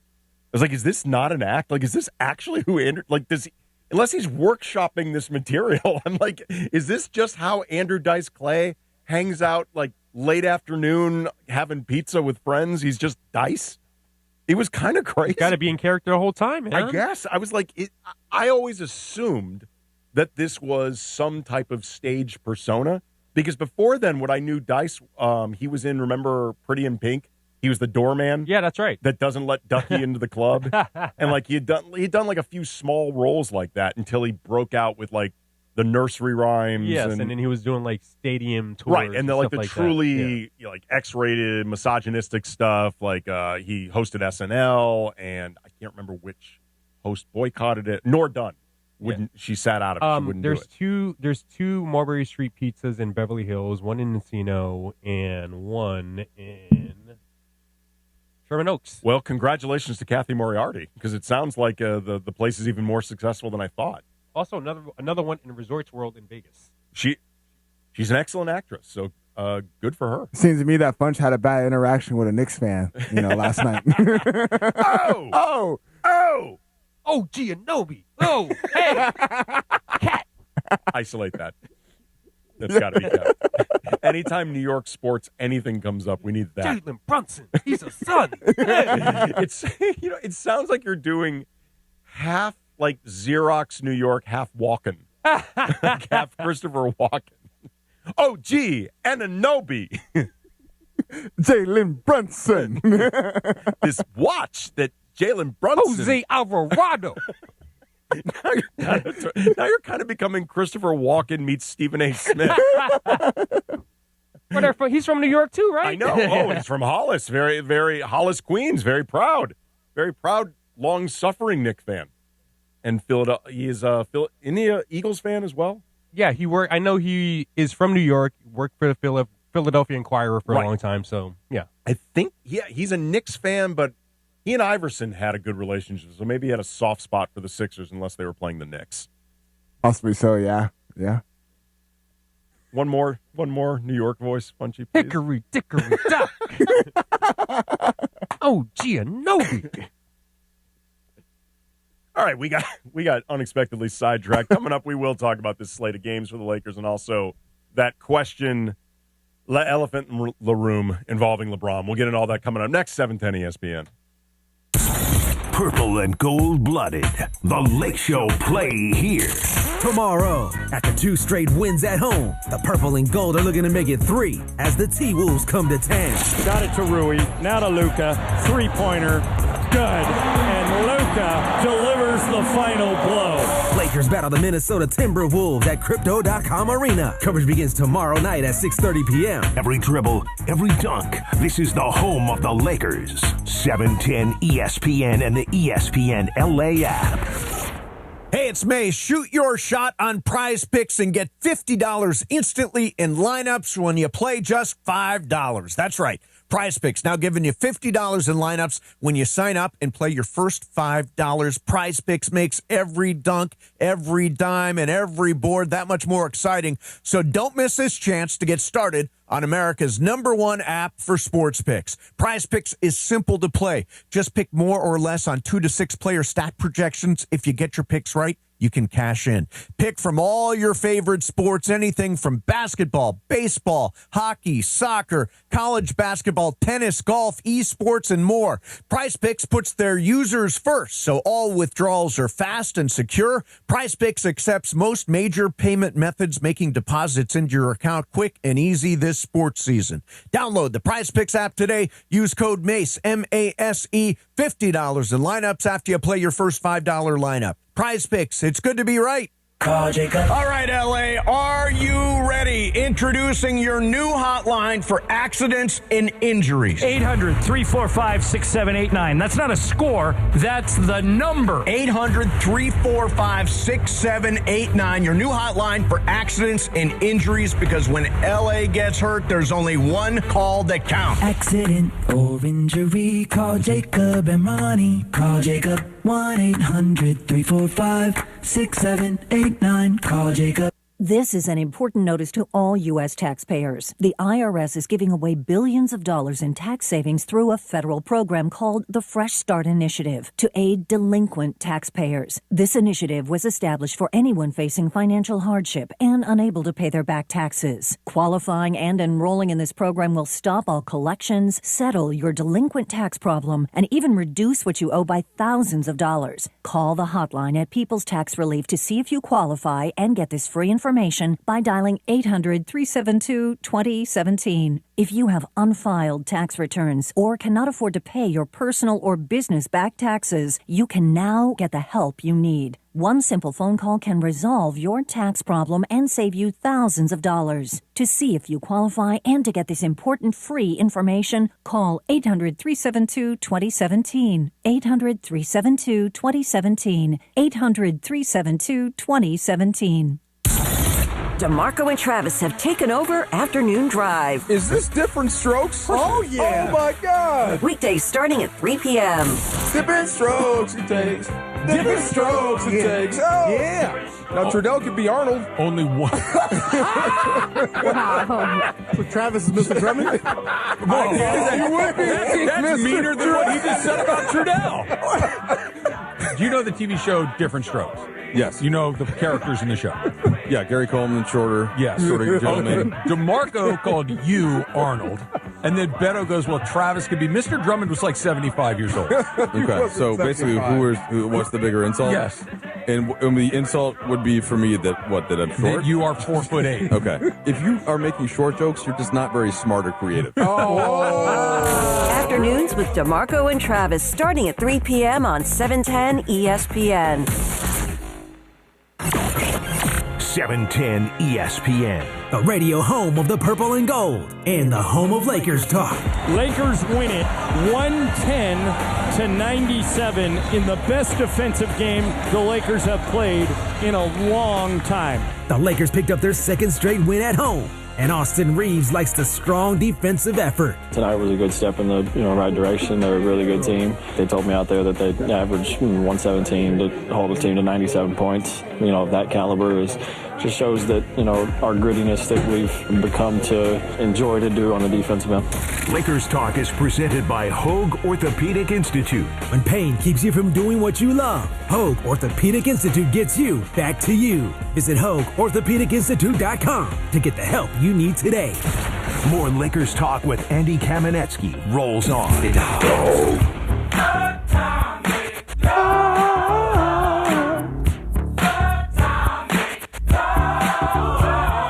Still to this day, best concert I've ever seen. 1992, the Palladium, George Clinton and the Parliament Funkadelic played for like 5.5 hours without a break. There was all sorts of celebrities and sports figures shuffling up and down the stage, including one Magic Johnson, or at least they said. Really? One of them held up a sign saying Magic Johnson in the house. I know for a fact Eric Davis and Darryl Strawberry were on stage dancing around. That's a hell of a duo. That is a hell of a duo. And then at one point, Bootsy walked through the crowd like in the big platform boots. Amazing. Sheila E. played with them. They were unreal. I only know the Snoop Doggy Dogg version. Do you? Snoop Doggy Dogg. And to be young. To be young again. Oh, to be young again. Speaking of which, we'll talk about LeBron coming up in just a second. But the Lakers have a tough stretch, and I think a really important stretch of games coming up. They actually began yesterday against the Knicks, Sunday afternoon. So far, so good. 110-97 win over a very good Knicks team. The Lakers, the big point of contention and detraction and doubt against them is they have not beaten a lot of teams above 500, much less teams above 500 that are at full strength. They did that against the Knicks. The Knicks were at full strength. I don't recall anybody missing who really mattered in that game. Lakers didn't have LeBron, and they beat them by 13 points. That was a really, really good start. Tomorrow, at the ungodly hour of 8 o'clock p.m., they will take on the Funchy's shaking his head right now. DeAndre, too. They will take on the Minnesota Timberwolves at the Crypt. Again, that game can be heard right here on 710 ESPN. Pre-game coverage begins at 6:30. They already have the tiebreaker against the Timberwolves, but this game would have implications for seeding, they are a game behind the Timberwolves. So they win this game, they will be tied for the 3 seed, I believe. That'll put them at 8, unless something happens tonight with the seeding. Everything because Minnesota is 40-24, correct? I just know they're a game behind them. Maybe the wins and losses, like the amount of games they've played, I'm not sure. I just know there's a game currently separating them. Because Lakers are sitting at 39-25, so I do believe you're right. Yeah, I mean, it's super tight. Like, the distance between, last I checked the standings, and they may change before all the games are done, but last I checked, the distance between 3 and 7 was 3 games. It's just like last year. It is super tight in the West, other than the Thunder, who just beat Denver. Shea had the go-ahead bucket. Oh, my. Shea's game, have you seen his line? Shea's game tonight, including the go-ahead winning bucket over the Nuggets. 35 points on 14 of 21 from the field, 3 of 7 from behind the arc, only 4 trips to the line before people start bitching about free throw merchant. Only 4 trips to the line, 15 assists against 0 turnovers, 9 rebounds, a steal, and a block. Like, I actually saw Bill Simmons tweeted out, the MVP race is over. I wasn't quite sure what he meant, and then I looked at the box, and I was like, oh, I think that's what he means. And also, not to mention, he tied Will Chamberlain 126 straight games with 20-plus points. He is so good, man. I can't believe that, that he has that record with Wilt. He is. With Michael Jordan, Kobe, as a guard, all those guys. Guard, too. Like, and as a small guard. Like, I mean, he's not Iverson small, but he's slender. Like, he's so good. But anyway, Clippers messed up. Yeah, I mean, look, in retrospect, yes. At the time, everyone thought it was a good trade. Everyone thought it. In retrospect, oh, my God, it was a disaster. But they play the Wolves tomorrow, the Lakers. Then they get a bit of a break against the Bulls. Then they play Denver on Saturday. By the way, I will be filling in for Beto Duran on pre and post that game on Saturday versus Denver. Then they get consecutive, although not back-to-back, but consecutive road games against the Rockets. The Rockets are the team ahead of them right now in the 4 seed, only half a game last time I looked. So 2 games against the Rockets. And the Rockets, they need to win both of these games if they're going to have the tiebreaker against Houston. They also need to win Saturday against Denver if they want that tiebreaker. It's currently 1-1. Then they've got games against the Heat on the second end, I believe, of a back-to-back against the Rockets. Then the Magic. By the way, the Heat are playing very well right now. They're on a 5-game winning streak. The Magic are on a 4-game winning streak. Then they get the Pistons, who are currently skidding, but by then they may have righted the ship. A lot of it will depend on whether or not Asar Thompson is back. And then they get a bit of a break with, I think, the Pacers. Orlando Magic. Sorry, that's one of my favorite drops. Orlando Magic. Play the song, baby. They get then a break. I want to say Pacers, Nets, Wizards. But this is a tough stretch of games. And this is a stretch of games that could really shape the narrative about this team externally, but I think also to some degree internally. Like, you can only have so much self-belief while still not beating the good teams before eventually you feel like, are we just kidding ourselves? Like, are we just telling ourselves what we want to hear?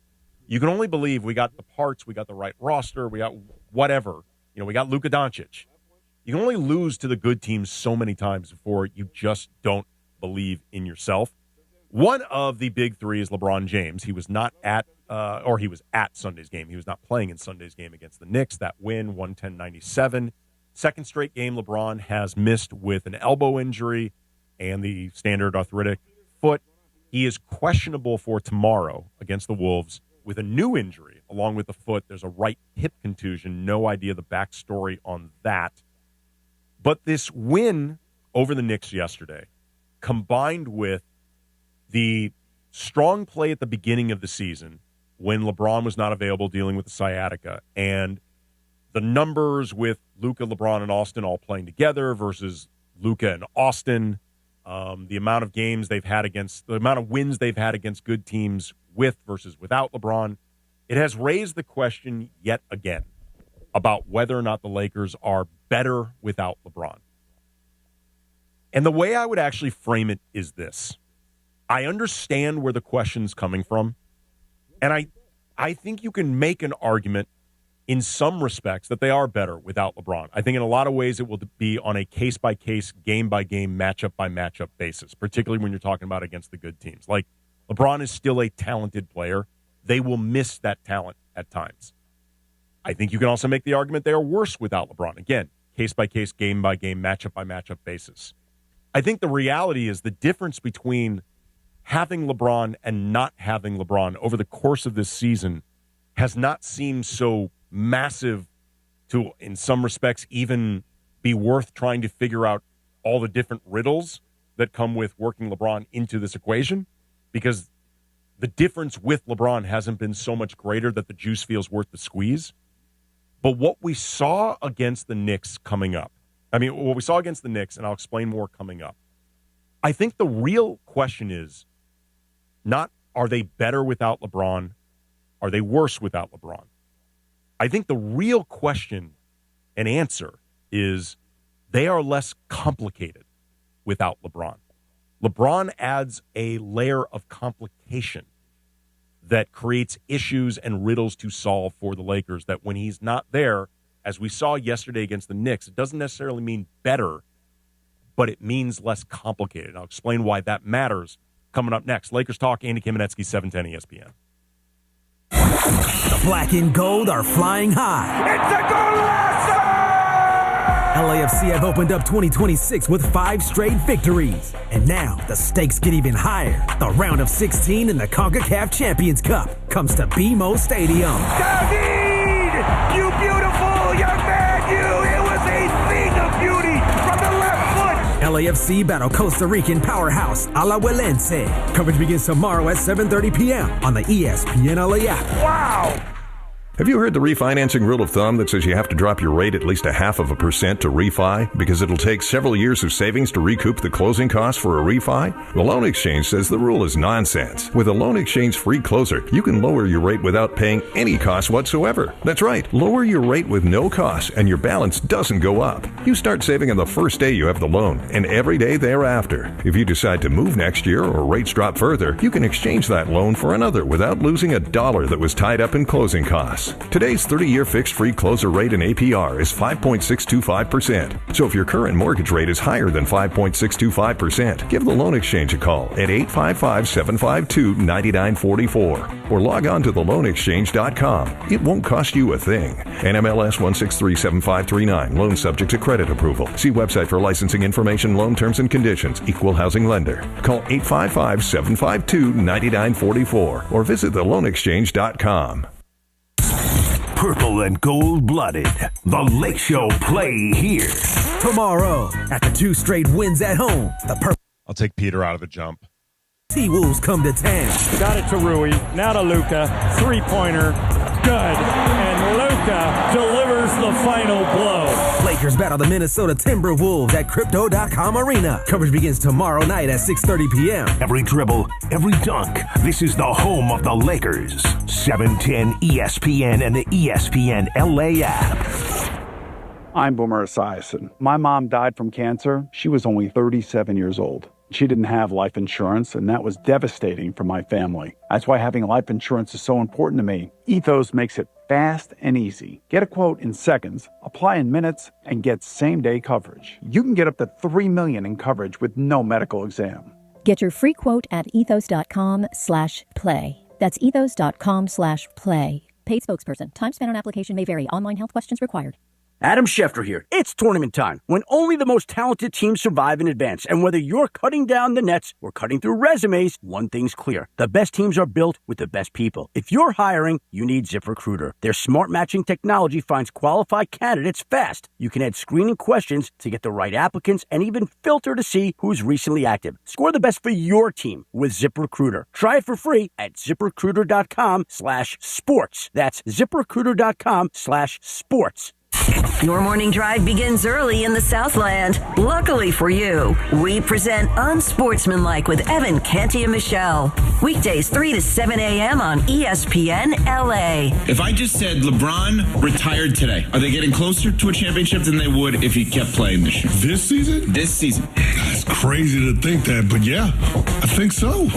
Start your day with Unsportsmanlike before the Sedano and Cap Morning Show at 7 a.m. Mornings on ESPN LA. More Lakers talk with Andy Kamenetzky rolls on. The Lake Show pulled off another win at home after a quick turnaround. And head coach J.J. Redick is proud of how the boys grinded out the win. To me, this wasn't an offensive game. Like, it wasn't going to be an offensive game. This was going to be a gritty, tough game that we had to win with effort, and we did that. Lakers Talk is presented by Hoag Orthopedic Institute. When pain keeps you from doing what you love, Hoag Orthopedic Institute gets you back to you. Visit HoagOrthopedicInstitute.com to get the help you need today. And all new Lakers Talk is on right now. Back to Andy Kamenetzky.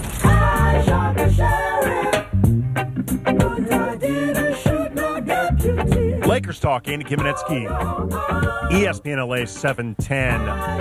Going to talk a little bit more about this question of the Lakers being better or not better without LeBron, or why I think really the question isn't better versus worse, but complicated versus less complicated. But before then, Peter in Ontario, you're on Lakers Talk. What's up, Peter?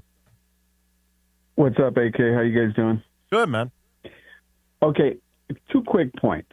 In regards to Braun, you're saying, does he make the team better or worse? Of course he makes the team better. The problem with LeBron is offensively he holds the ball too long. He bogs the offense, where what I see is with AR and Luka, they're moving the ball a little better, crispier. Now, if LeBron was to concentrate on defense, more on defense, almost like a Draymond Green type of player, we would be a much better team. That's one point. What's the other point? And then the second point was, what can we get? Is there a buyout person or player that we could get that could help this team? Not really. Or are we stuck with this team with the playoffs? And that's it. I appreciate the call. I mean, not really, no. I mean, it's honestly been a pretty uneventful buyout period. It's quiet, really quiet. It's been super quiet, and the best guys, or arguably the best guys that went anywhere, like Cam Thomas, the Lakers, I don't think had a chance in hell of getting. Like, I would have been stunned if the Lakers were even on Cam Thomas's list. That would have been the worst signing they would have ever done. Well, I'm not saying it would have been a good signing. I'm saying he's the biggest name, and he's the most established scorer at the very least. He would want more opportunities than he would get with the Lakers. Like, I would have been stunned if he would have said yes to the idea of going to the Lakers. Lakers got too many of those guys on the roster. Exactly. I mean, you can argue the fit isn't even there, but I'm saying, I'll take it a step further. He's not saying yes, even if the Lakers want him. And then, like, I don't know, maybe the next best name would be Jeremy Sohan, and he's not really playing with the Knicks. At all. Because I'm surprised he's not. He doesn't help them out offensively. Well, I mean, I was going to say, he's just Jared Vanderbilt East. With different hair. Yeah. More exciting, multicolored. He's like the Joseph in the Technicolor Dreamcoat of hair. He's a European version of Jared Vanderbilt. I guess so. I remember Lakers fans were like, oh, yeah, Lakers should go after and get him. They should get Jeremy Sohan. I'm like, no. Well, I don't even know if the opportunity for minutes would have been there that heavily. Like, if JJ's not going to play Vando or seems reluctant to play Vando, I don't think he was going to play Sohan that much. Those are probably the two best guys that have signed, and that would have been realistic for the Lakers. I think that would have found the Lakers an enticing spot for them. Let's say Sacramento finally gets their thing together and just says, hey, we're going to buy out DeMar DeRozan. It's too late. He's not eligible for a playoff. See? All right. Yeah, I mean, like, that's part of what I'm talking about, too. For those unaware, the deadline's over. Like, you have to be... to be eligible for the playoffs. To be eligible for the playoffs, you have to have been a free agent by March 1st. Oh, well, then... So, yeah. DeMar DeRozan is ineligible. Can I be honest with that, too? I wouldn't like that either. With DeMar DeRozan, if he was to be an addition to this Lakers team. I mean, we finally would have made fetch happen. We finally would have had DeMar DeRozan as a Laker, which fans have been clamoring for like the last 4 or 5 years. Come home. Talk about a guy who was ball dominant. He needs the ball in his hands to be effective. It's true. It's true. I mean, you can argue it's quadrupling down on something that is not tripling down working. Yeah. It's, I mean, to be totally honest, like, it's basically saying, you know what, this isn't working with 3, but what if we did it with 4? More volume shooters. Let's go, baby. What if we made it a perfect square? Maybe the problem is that it's a square and not a triangle. That's the problem. We need to make it a perfect square of ball handlers, and then this will somehow work. But anyway, getting back to that question, I don't think, honestly, the difference in terms of having LeBron versus not having LeBron, in terms of better or worse, is a definitive answer one way or the other. I think certain games, certain matchups, maybe they look better without LeBron. Like if, for example, if they're looking to play super hard, super fast all the time, that may be easier to do without LeBron. There's definitely going to be some matchups where if they didn't have LeBron, they would miss him. Like, they would miss him a lot. Like, LeBron is still a good player, and his passing is still elite. He still makes plays that 99% of the league can't make or even see ahead of time enough to make. But I recently summarized this on Twitter, and I think it's actually a pretty clean summary. The Lakers may not be better or worse, to be honest, without LeBron, but they are less complicated. Streamlining 3 ball-handling offensive hubs and overlapping skill sets is complicated. Attempting high-energy defense for 48 minutes with a 41-year-old, 48 minutes, 41-year-old, is complicated. Things are simpler to map out, including the small p politics of defining roles, without LeBron.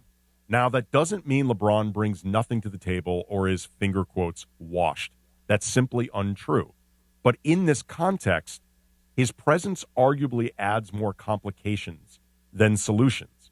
And I think that's really what the issue is. Like, it's not that LeBron is bad now or can't bring anything to the table now or is washed or whatever. That's not the case at all. The problem is they have a complicated riddle of figuring out an offense that is built around, in the majority of minutes, built around 3 guys, all of whom are most comfortable and most productive with the ball in their hands, Luka, Austin, LeBron, none of whom particularly thrive off ball. Like, I think Austin especially and LeBron to a tangible degree can play off ball, but none of them thrive off ball. Like, none of them, I think, are an off ball player. Like, you would look to use them like a true off ball threat. So you've got those overlapping skill sets, which also when the 3 of them are out there, that means somebody else you could put out there with them with more skill set variance isn't on the floor because the 3 of them are all out there.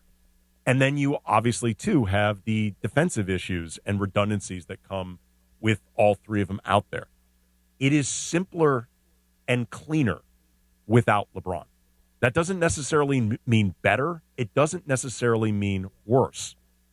In some ways, it might mean more functional, and maybe more functional can bring out a simpler, more productive, more reliable version of the Lakers, but they would miss his talent. The problem is the fit isn't good.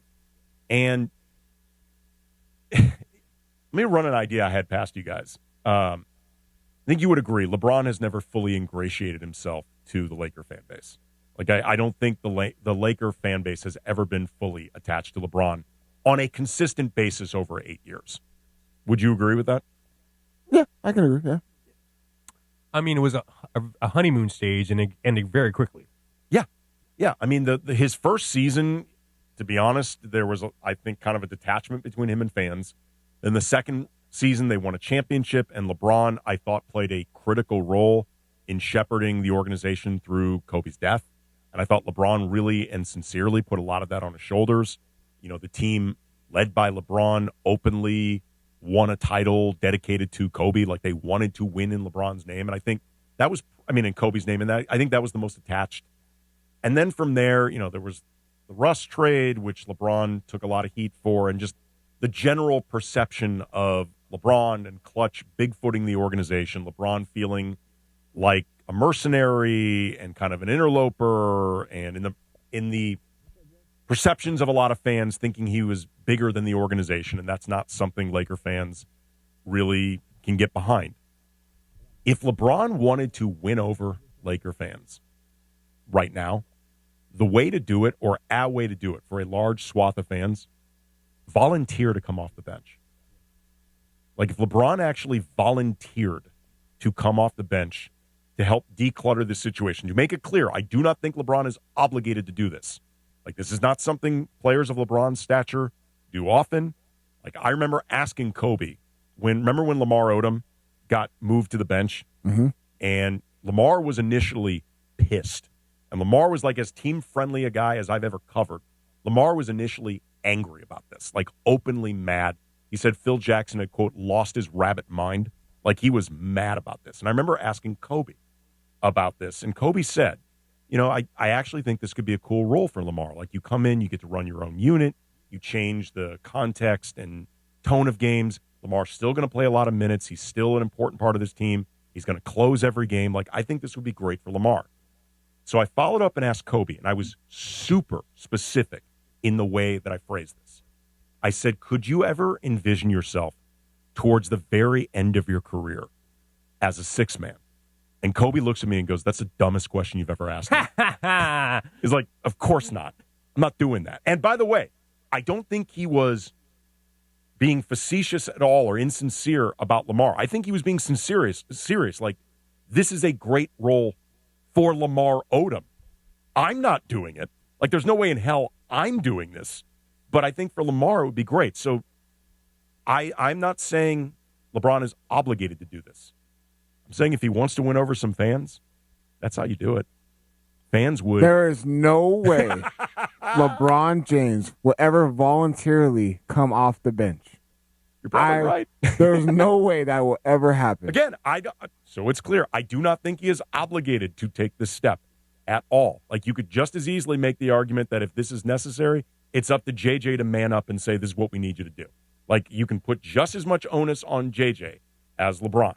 Or you could make an argument that Austin should volunteer to do this to declutter. That is exactly why JJ Redick was implementing staggering their minutes. Sure. I think that is his way of addressing LeBron James and the chemistry among him, Luka, and AR. Him staggering minutes and putting LeBron James with that secondary unit. Which has been good. It has been good. And I think that is his way of answering to the media as far as, have you seen the numbers when Luka and AR play, and have you seen the numbers when the trio of them play? I think he's responding in that sense. Again, I cannot make this clear enough, and I'm being sincere. I do not think LeBron is obligated to make this offer at all. Like, especially, too, like this late in the season, you could argue perhaps it becomes too complicated to figure out. Like, they have to reassemble the rotation a bit. Like, it might be too far gone to do that. I'm just saying, like, the thought hit me. You know, if LeBron, whose relationship has been with Laker fans so hot and cold over the years, and I think more cold than hot, wanted to do something that would make them go, oh, hell yeah, that guy cares about the Lakers winning. That's the move. I'm not saying he's obligated. Again, not saying he's obligated. Just the thought occurred to me. You want to talk about like when politicians run for office, they look for ways that, can win the popular vote. You know, you try to become a populist politician. That's how you do it. By the way, someone in the YouTube chat says, Jay in the YouTube chat says that LeBron needs to give away the free Blaze pizzas. He is 8 years overdue on that. He is. He really is. You know what? Remember that rumor when he first came here, he was going to give a pizza to everybody? That was, I'm not joking. I think that actually got LeBron off to a legitimately bad foot with Lakers fans. And to be clear, get over it, guys. Like, really, truly get over it. Like, he helped bring a championship to the organization. He has played his ass off for the team. He's largely been quite good for this team. Set all-time records with the organization. Like, get over the Blaze Pizza thing. I do think, though, it got some fans off to a bad foot that they've never quite gotten past. Like, this was supposed to be their first, like... Come on, LeBron. Give us a free pepperoni. Well, is he still a Blaze Pizza guy? Yeah, he is. So. I think he is. I think he still owns it, yeah. Look it up real quick. Just Google LeBron Blaze Pizza. See if anything comes up other than Lakers. Yeah, tell him I need a little barbecue drizzle on my pizza. Do you remember when I don't know if I have not been through the concourse at Crypto in a while, but I remember when they specifically brought in Blaze because LeBron was a Blaze guy, and then all of a sudden Blaze was at the concession, like on the concourse. You find anything, Funchy? He's still an investor. Major investor in Blaze. Ooh, playoff party. That's how you kick off the playoffs. There we go. LeBron hosts some type of playoff kickoff event. And it becomes easier to do if the Lakers are a 4 seed or higher because they begin with home court. So that becomes the extra incentive for LeBron to play super well so he can have this Blaze Pizza extravaganza and help bring this tragic slight full circle after 8 years. Who's with me? I'm with you on that, but I just want to see him go back to a Blaze Pizza and just hand out pizza. I love the idea of LeBron like working the pizza oven or like working the sauce. Like remember the commercials with Shaq when Shaq, what was it, like Domino's or Papa John's? Papa John's, and Shaq is in the back like stretching dough and putting sauce Have down. you guys been to a Blaze Pizza where they have where you see everything going on? Yeah. It's a tough job. It's a tough job. Hold on, you never had the Shaq-a-roni? I've never had the Shaq-a-roni. From Papa John's? Have you had the Shaq-a-roni? I have not had the Shaq-a-roni. I think it's just like bonus pepperoni on the pizza, honestly. A big pepperoni. A lot of extra pepperoni. It would be actually really fun to watch LeBron do that. I first of all, he's ambidextrous. He can use both hands equally well. He can probably handle like a couple jobs at once. The court vision, he can see ahead to the problems on the sauce line or whatever. Well, it could get really hectic there because it's one of those places where you can get like 1,000 toppings or whatever. So like you might forget like someone's olives on a pizza or something tell you, like man. that. I mean, as somebody who's bartended, waited tables, and actually I have worked when I was a teenager. I guess the equivalent of like a Blaze Pizza type job. You're correct. Not as easy as you think, especially when you're slammed. When you're slammed, everything feels like that episode of The Bear where you know what I'm talking about. That episode of The Bear where the ticket machine goes insane. Anyone who's ever worked at a restaurant knows that feeling. Like there's that feeling of, it's like you're, obviously it's not literal, but it's like you're in war and you're never going to get out of this battle. All right, coming up as always, we close out with a little crunch time. Funchy's got the topics. DeAndre and I weigh in. Lakers Talk, 710 ESPN. It's the Rich Eisen Show on ESPN LA. Raiders signing Tyler Linderbaum from the Ravens. 3 years, $81 million, $60 in guarantee. Highest paid interior offensive lineman in NFL history. So somewhere, Fernando Mendoza is walking around knowing exactly whose ass he's putting his hands under. Each weekday morning at 9 a.m. It's the Rich Eisen Show on ESPN LA. Good Karma Brands is proud to be an equal opportunity employer, providing equal employment, development, and advancement opportunities to all teammates and applicants. To learn more about careers with us, please send an email to talentacquisition@goodkarmabrands.com. That's talentacquisition@goodkarmabrands.com. Purple and gold-blooded. The Lake Show play here. Tomorrow, after 2 straight wins at home, the Purple and Gold are looking to make it 3 as the T-Wolves come to town. Got it to Rui, now to Luka, three-pointer, good, and Luka delivers the final blow. Lakers battle the Minnesota Timberwolves at Crypto.com Arena. Coverage begins tomorrow night at 6:30 p.m. Every dribble, every dunk. This is the home of the Lakers. 710 ESPN and the ESPN LA app. Rams fans, D-Far here. I've been with this team for over 30 years as a player and a broadcaster. I've seen a lot of history made in this franchise. But what's about to happen in Australia? That's something none of us have ever seen. The NFL is playing its first ever regular season game in Australia, and True Fan Travel is taking Rams fans down under for the ultimate experience. Flights, hotels, exclusive events, tailgate, and your game ticket, all in one package. Lock in your spot at TrueFanTravel.com. That's TrueFanTravel.com. See you down under. Hey, everybody, it's Cappy here to talk to you about Prize Picks. And, of course, I want to remind you, first and foremost, download the Prize Picks app today. Use my code Cappy. Get $50 in lineups when you play your first $5 in lineups. That's code Cappy to get $50 in lineups when you play your first $5 lineup. So, listen, here's the thing. Right now, basketball season, you got to shoot your shot, man. Prize Picks, you get $50 instantly in lineups when you play your first $5. Come on, that's $50. They make every dunk, every dime, every board that much more exciting. I'm literally following the game while I'm on the Prize Picks app, and it's so easy to play. You just pick more or less on 2 to 6 player stat projections. If you get them right, you're cashing in. Now, I like a little flex play because you don't have to get everything right to still win. But on the other hand, the power play, you got a much bigger shot. Prize Picks is a great way to put your takes to the test. So download the Prize Picks app, use my code CAPPY, K-A-P-P-Y, to get $50 in lineups when you play your first $5 lineup. That's code CAPPY to get $50 in lineups after you play your first $5 lineup. Prize Picks, it's good to be right. DeMarco and Travis have taken over Afternoon Drive. I tailor my music to my company. Don't you? Don't you guys? Yeah, I do. Yeah. You can't play Tupac for everybody. Weekdays starting at 3 p.m. That's probably true. You know? That's probably true. Right. You know? So, Yeah. I used to drive Uber for a little while. Yeah. Did you really? I did. I drove How did Uber. I not know that about you? I don't know. It was. I was working here at the time too, and I did it. I needed extra money, so Okay. I started working Uber. And I would always put on one thing, and everybody, no matter who was in the car, was like, "Oh yeah, that sounds good. I like that." Prince. Oh, yeah. It works. Universal. No matter what. Everybody always liked it. Universal. Thought he was going to say Outkast. DeAndre helped me move my car one time, and I was listening to Outkast.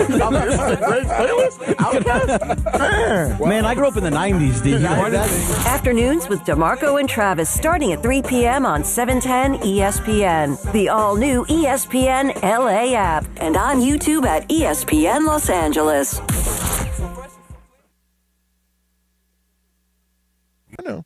Time on Lakers Talk. When the clock is ticking and it's all coming down to the wire, you know what that means. This is Crunch Time. All right, as always, we close out with some Crunch Time. Funchy's got a couple topics. DeAndre and I will weigh in. What you got, Funchy? All right, big news today from Shams. I love that this is what he broke Yes, today. this is what he broke today. And you know what? I had to check to see if it was like a Shams parody or something, you know, one of those 10 Shams parody accounts on Twitter or whatever. But this is from ESPN and Shams. The NBA has canceled the Atlanta Hawks' plans for a celebration of the city's Magic City Strip Club, saying Monday that it has responded to concerns from many across the league. The event was supposed to happen next Monday in their game versus the Orlando Magic. I guess they were just going to have a Magic City night and celebrate this institution in Atlanta, as they say, with the good wings and the good people, I suppose. And yeah, so I'm going to ask you guys: do you guys think that this should have been canceled, and should it have been a night from the get-go? Well, one of the things that I find kind of crazy about this, based on the Hawks statement, quote, while we are very disappointed in the NBA's decision to cancel our Magic City Night promotion, we fully respect its decision. As a franchise, we remain committed to celebrating the best of Atlanta with authenticity in ways that continue to unite and bring us all together. And then Adam Silver had said, when we became aware of the Atlanta Hawks scheduled promotion, we reached out to Hawks leadership to better understand the plans and rationale. Like, did they plan a tribute to Magic City? Like, whether you think it's cool, like, and fine for the NBA, not fine, whatever. Did they actually plan this thing and okay it without at least running it past the league? And we were talking about this earlier, and I think probably yes, because I'm thinking like every team in the league doesn't have to give the league, you know, their parameters of their night of a night, of a giveaway night, basically. I mean, without sounding like a prude, at the risk of sounding like one, most NBA nights are not in conjunction celebrating a strip club. And so I'm not even saying that there is necessarily anything wrong with a strip club. I'm just saying that feels like something that should be talked over with the league offices, unless the entire goal, because Hawks co-owner, actress Jamie Gertz, she has a documentary coming out Lost about Boys. Magic City. The Lost Boys. Yes, The Lost Boys, Lesson Zero. Lesson Zero, yes. I wonder if this was just all part of promotion for the upcoming documentary, and whatever happened with the promo happened with the promo. DeAndre, what do you think of all this? Honestly, man, I've been hearing this for the whole entire week of last. Ireland's obsessed. Yes, I've been hearing it nonstop. I personally do not care. If I'm being real, like, okay, cool. If they have a Magic City night and they want to promote some wings and all that stuff, go for it. They don't want to have it, then don't have it. It's simple as that. Yeah, Strip day. I can understand. I can understand the objections, and to be perfectly honest, like, all I would say is for the people objecting very heavily, I genuinely get it. But if you really start peeling back the layers of other money associations with the NBA and some of the money that they are willing to accept, and this one-night partnership that was deemed inappropriate, all I'm going to say is be careful with your moralizing. That's it. And honestly, You don't have to bring your kids. You know what the event is. You don't have to bring them to the event. Boy, I like to see who's going to be in the audience that night at the Magic City. But you know what? You know what? The most important thing, they're apparently still providing the lemon pepper wings, which is really what most people wanted anyway. I'm my God, that is positive. great. I'm pretty positive the wings are still going to be How there. upset you think Lou Williams is that they're not having the Magic City night anymore? He was supposed to get his jersey retired that night. Lou Williams. At Magic City or by the Hawks? By both. I'm sure his jersey has been retired at Magic City. I'm sure him and James Harden have been retired, and also this guy too. Strip day.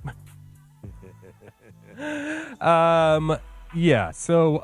Yeah. By the way, 12-3, Mason, Ireland tomorrow. This is the entire show. Yeah. It will be the entire show tomorrow. Also, just a heads up. 6 days ago today, this happened.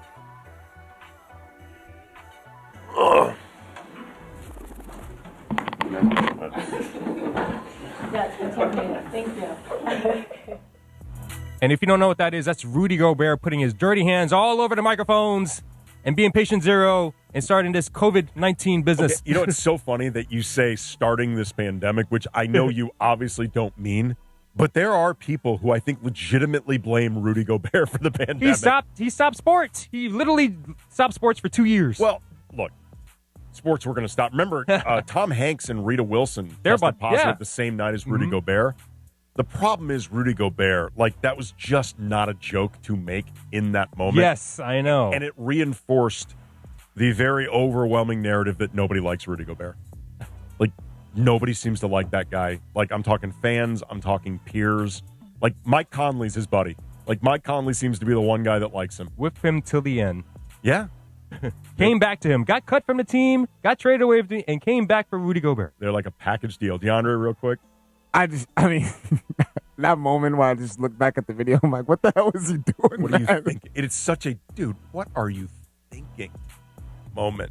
All right, thank you to John Krasinski from The Athletic and the John Krasinski Show for dropping by to help us preview Lakers-Wolves tomorrow. That game, again, 8 p.m. Pregame coverage begins here at 6:30. Thank you to everybody listening. Thank you to everybody watching. Thanks, obviously, as always, to Funchy and DeAndre for being here. We will be back next Tuesday, I believe St. Patrick's Day. We will be back for those sober enough to listen. 710 ESPN Lakers Talk, Andy Kamenetzky. The LA Morning Drive